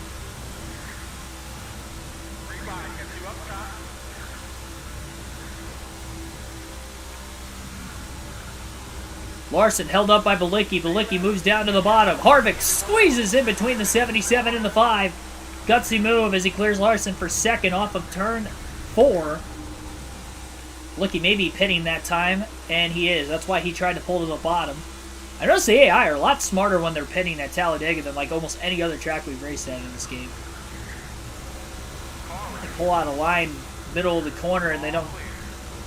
It's probably because they don't have to start braking in the middle of the corner, and that's probably got a large reason as to why they're able to do it.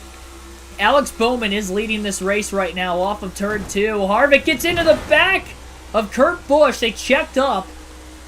Harvick scrapes the wall on the outside. Now he's blocking Chastain. He hit the 45 car square, and he is very fortunate not to blow a tire there. That would have been catastrophic. With just 15 laps to go. He's got a little catching up to do to catch the 48 now. Bowman will still have to pit before the end of the race.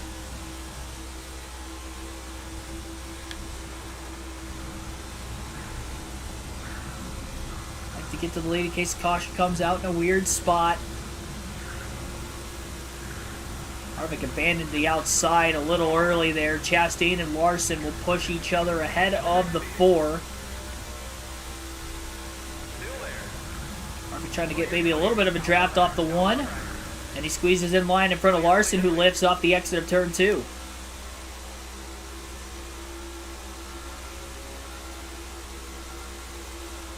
Chastain moves out of line a little early. Harvick stays on the outside.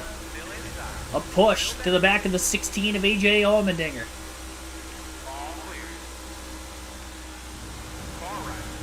Down to the bottom, crisscrossing to get by A.J. and on the inside of Bowman for the lead into the tri-oval. Harvick clear in the tri-oval, back to the lead at Talladega.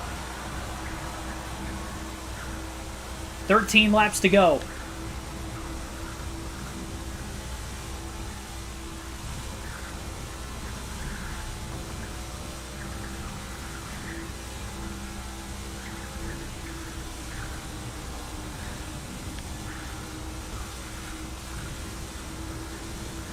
Plan on doing another season of 22. Yes, I do plan on finishing all the NASCAR 06 stuff up, coinciding with this. I want to get whatever I have going with NASCAR 6 right now, Busch Truck Cup. Cup, we only have one race left, so that'll be easy, but I want to get all that done before I leave for Daytona, ideally, and then this season will wrap up before then, because we'll do the round of 8 next week, and then the championship 4 the Monday after the Busch Clash. So, definitely get done with this. It'll be close on the Busch and Truck Series. I had to miss some nights for streaming because of events that are going on this weekend and last weekend. I do plan on doing a couple double headers, cramming like 2 Busch races or 2 truck races into some streams, trying to hopefully get it done in time. Yep, it'll be my second Daytona 500. I do want to commentate the speed weeks on the channel. I'm curious to see how that goes, but not this year. I think the following year I'm going to try doing that.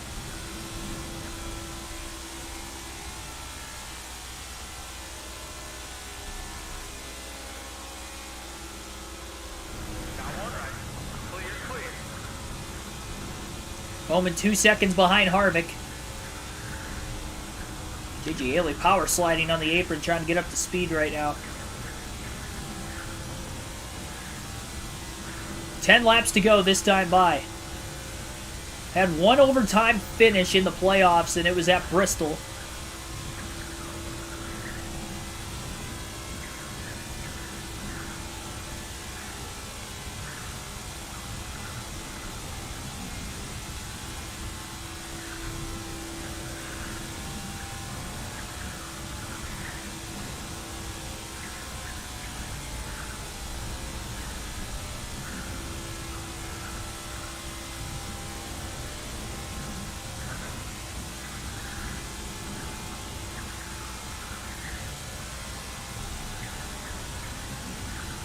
Nah, sorry.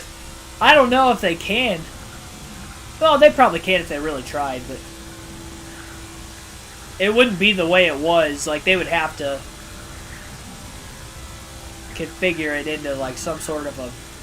Like, they'd have to have walls with safer barrier. It'd be tough. there's a lot more property out there now too than what there was back in the 50s, 40s and 50s. It'd be tough. I don't know about impossible, but logistically it'd be interesting how they would actually get that to work. Larson cycled out of the pits already. Harvick clips the apron. He's going to go up the track into Keselowski. They actually kind of straightened him out. I was surprised. Usually we make contact with another car, and that's just the end of it. You can't keep control after that. That really straightened me out quite a bit. Quite surprised. We're good. We're good. Did not need that. Sometimes you just got to, be smart, lift. We have a giant lead. We don't need a caution. I don't need to wreck myself. 9 laps to go in this race, and Harvick just about blew it. Trying to put Larson a lap down there.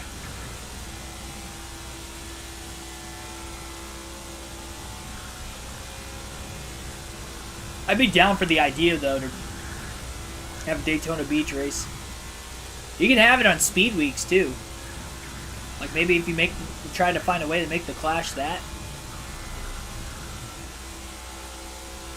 Make like an LA Coliseum points race or something later in the year.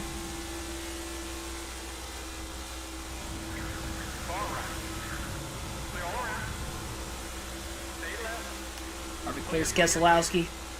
Big run on the 5 of Larson in the draft to pull out a line again. Zigzagging through traffic, clears the 42, the 51. Bowman in 5th. Chance Bowman may still cycle up to 2nd depending on where all the pit stops are going to cycle out.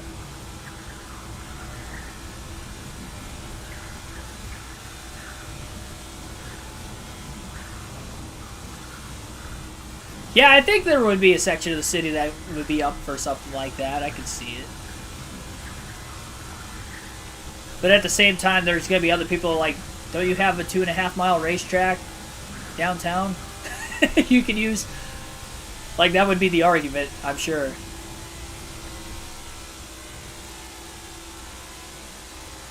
Are coming out of the pits up ahead. Bowman getting held up. He's really trying to get by this group. He sees Harvick closing in. Harvick's going to get out of the gas early this time. Got my car just pulled to the left immediately when I did that. Momentum got broken off a little bit there for Harvick. Bowman trying to stay in front. Not going to be able to happen. Biffle's holding that 4-car pack up on the outside. 4 cars now on the lead lap at Talladega with just 6 laps to go.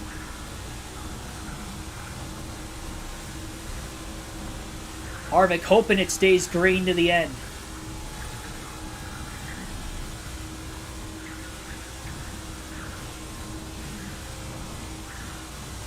Hail Mellon at the Coliseum. I mean...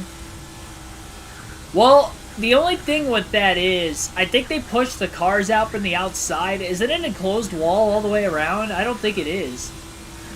I can't... I'm trying to remember if it is or not. But I'm thinking it's not.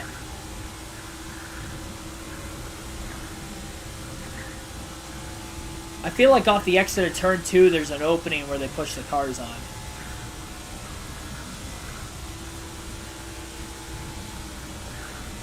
So you'd only be able to do it in 3 and 4. I'm trying to think of the aerial dimensions in my head. I might be wrong on that, but... Hurt like it. Yeah, it's a concrete wall too, isn't it? I can't remember if there's safer barrier or not. I don't think there is. That's a good point also.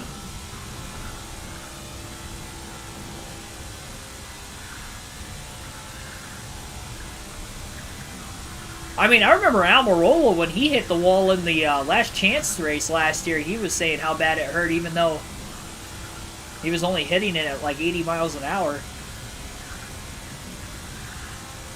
Obviously, we didn't know what we know now about the next-gen cars, too, but...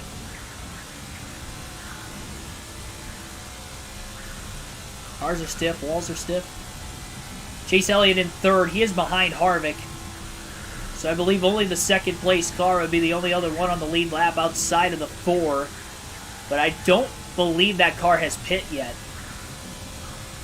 Harvick has a chance to win this race by 1 lap on speed in this final stage. There were only 7 cars on the lead lap to start the final stage. 4th at stage 1, a stage 2 victory for Harvick, and trying to look for 5 more playoff points with the win.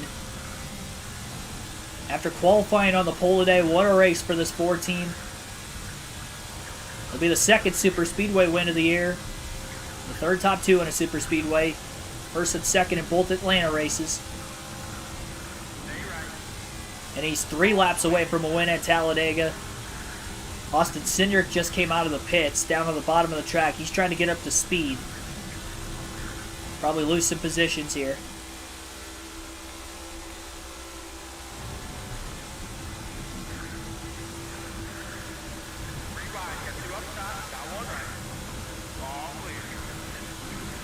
Cindric's still in 2nd right now. I think he's on the bottom, still trying to get up to speed. That'll be interesting.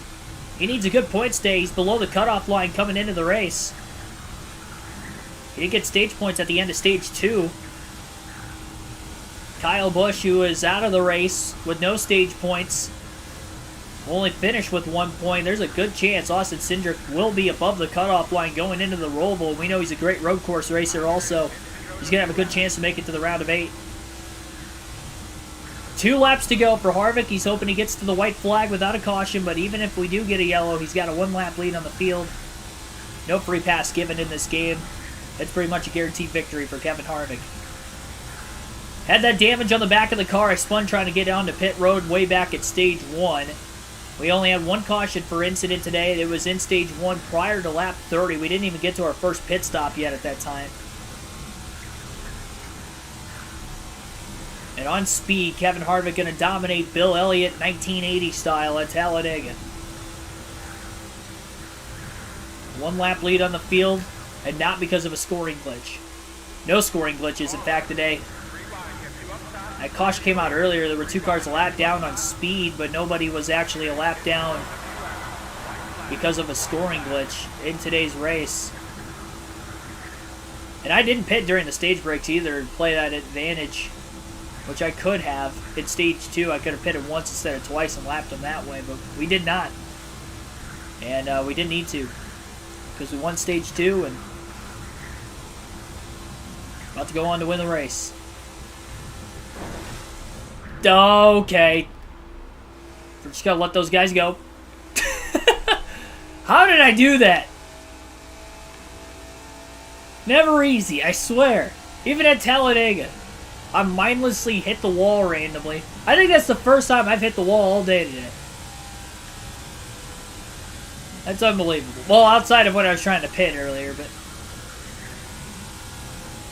Checkered flag waving. Kevin Harvick will win his 12th race of the season and his 3rd in a row as he wins at Talladega.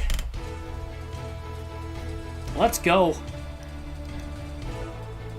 A 1-lap win over Alex Bowman, who ends up in 2nd. Kyle Larson 3rd. Austin Cindric will be the next highest playoff driver, finishing in 4th. Martin Truex Jr. 5th. Chase Elliott 6th. Daniel Suarez 7th. Ryan Blaney in 8th. Chase Briscoe 9th. Chris Buescher rounds out the top 10 today. So your playoff drivers would have finished first with Harvick. He was already locked in with the win at Texas. He gets 5 more playoff points, 6 actually total today, because he won a stage and the race. That will carry over into the round of 8 for him. And that'll give him 96 playoff points total in the year. We might get to 100. We got a chance. We can get over 100 if we win at the Roval tomorrow night. I mean, I won at Watkins Glen, but the road courses in this game, you pit under green, your tires fall off the car. So we're going to have to... I have a strategy. We'll wait till tomorrow night on that, though. We'll talk about the points just real quick. I'm not going to update the points during the stream, but I will update the points in the community tab. I'll upload that either tomorrow morning or later tonight. But, yeah. So Cindric ends up 4th. Then Truex 5th in the playoffs. Elliott 6th in the playoffs. Next playoff driver would be Ross Chastain, finishing 11th. Then William Byron worked his way up to 15th. He was outside the top 30 at one point, so he really worked his way forward. Hendrick cars had speed today, though, too. Joey Logano ends up finishing 16th, Bubba Wallace 18th. Bubba likely going to be below the cutoff line. Tyler Reddick 26th. He was outside the top 30. He moved up a little bit, but he's still going to be well below the cutoff line. And then we had 3 playoff drivers DNF today. Eric Almirola, Christopher Bell, Kyle Busch finished 37th, 39th, and 40th. They are all going to get 1 point today. They did not get any stage points, and they will get 1 point for the race finish. Total, we had 6 cars DNF because Cole Custer, Corey LaJoie, and Austin Dillon also DNF today. So, yeah, 6 of them in total DNF. That's going to round out today's stream. Appreciate you guys tuning in. Hit the like button. Subscribe for more daily NASCAR content. Looks like we're going to end up with a similar amount of likes as what we had yesterday on the channel. Appreciate the support as always. See you guys tomorrow night. Roval, 6 p.m. Eastern Standard Time. It'll be the round of 12 finale. Hope to see you then. Have a good rest of your Tuesday evening, everybody. And stay safe for anybody going through a snowstorm. I know my house overnight tonight all the way through tomorrow is supposed to have about 5 to 8 inches of snow. So anybody in the Midwest that's going to be hit by that snowstorm, take it easy. Stay warm. And, yeah, I'll see you guys tomorrow.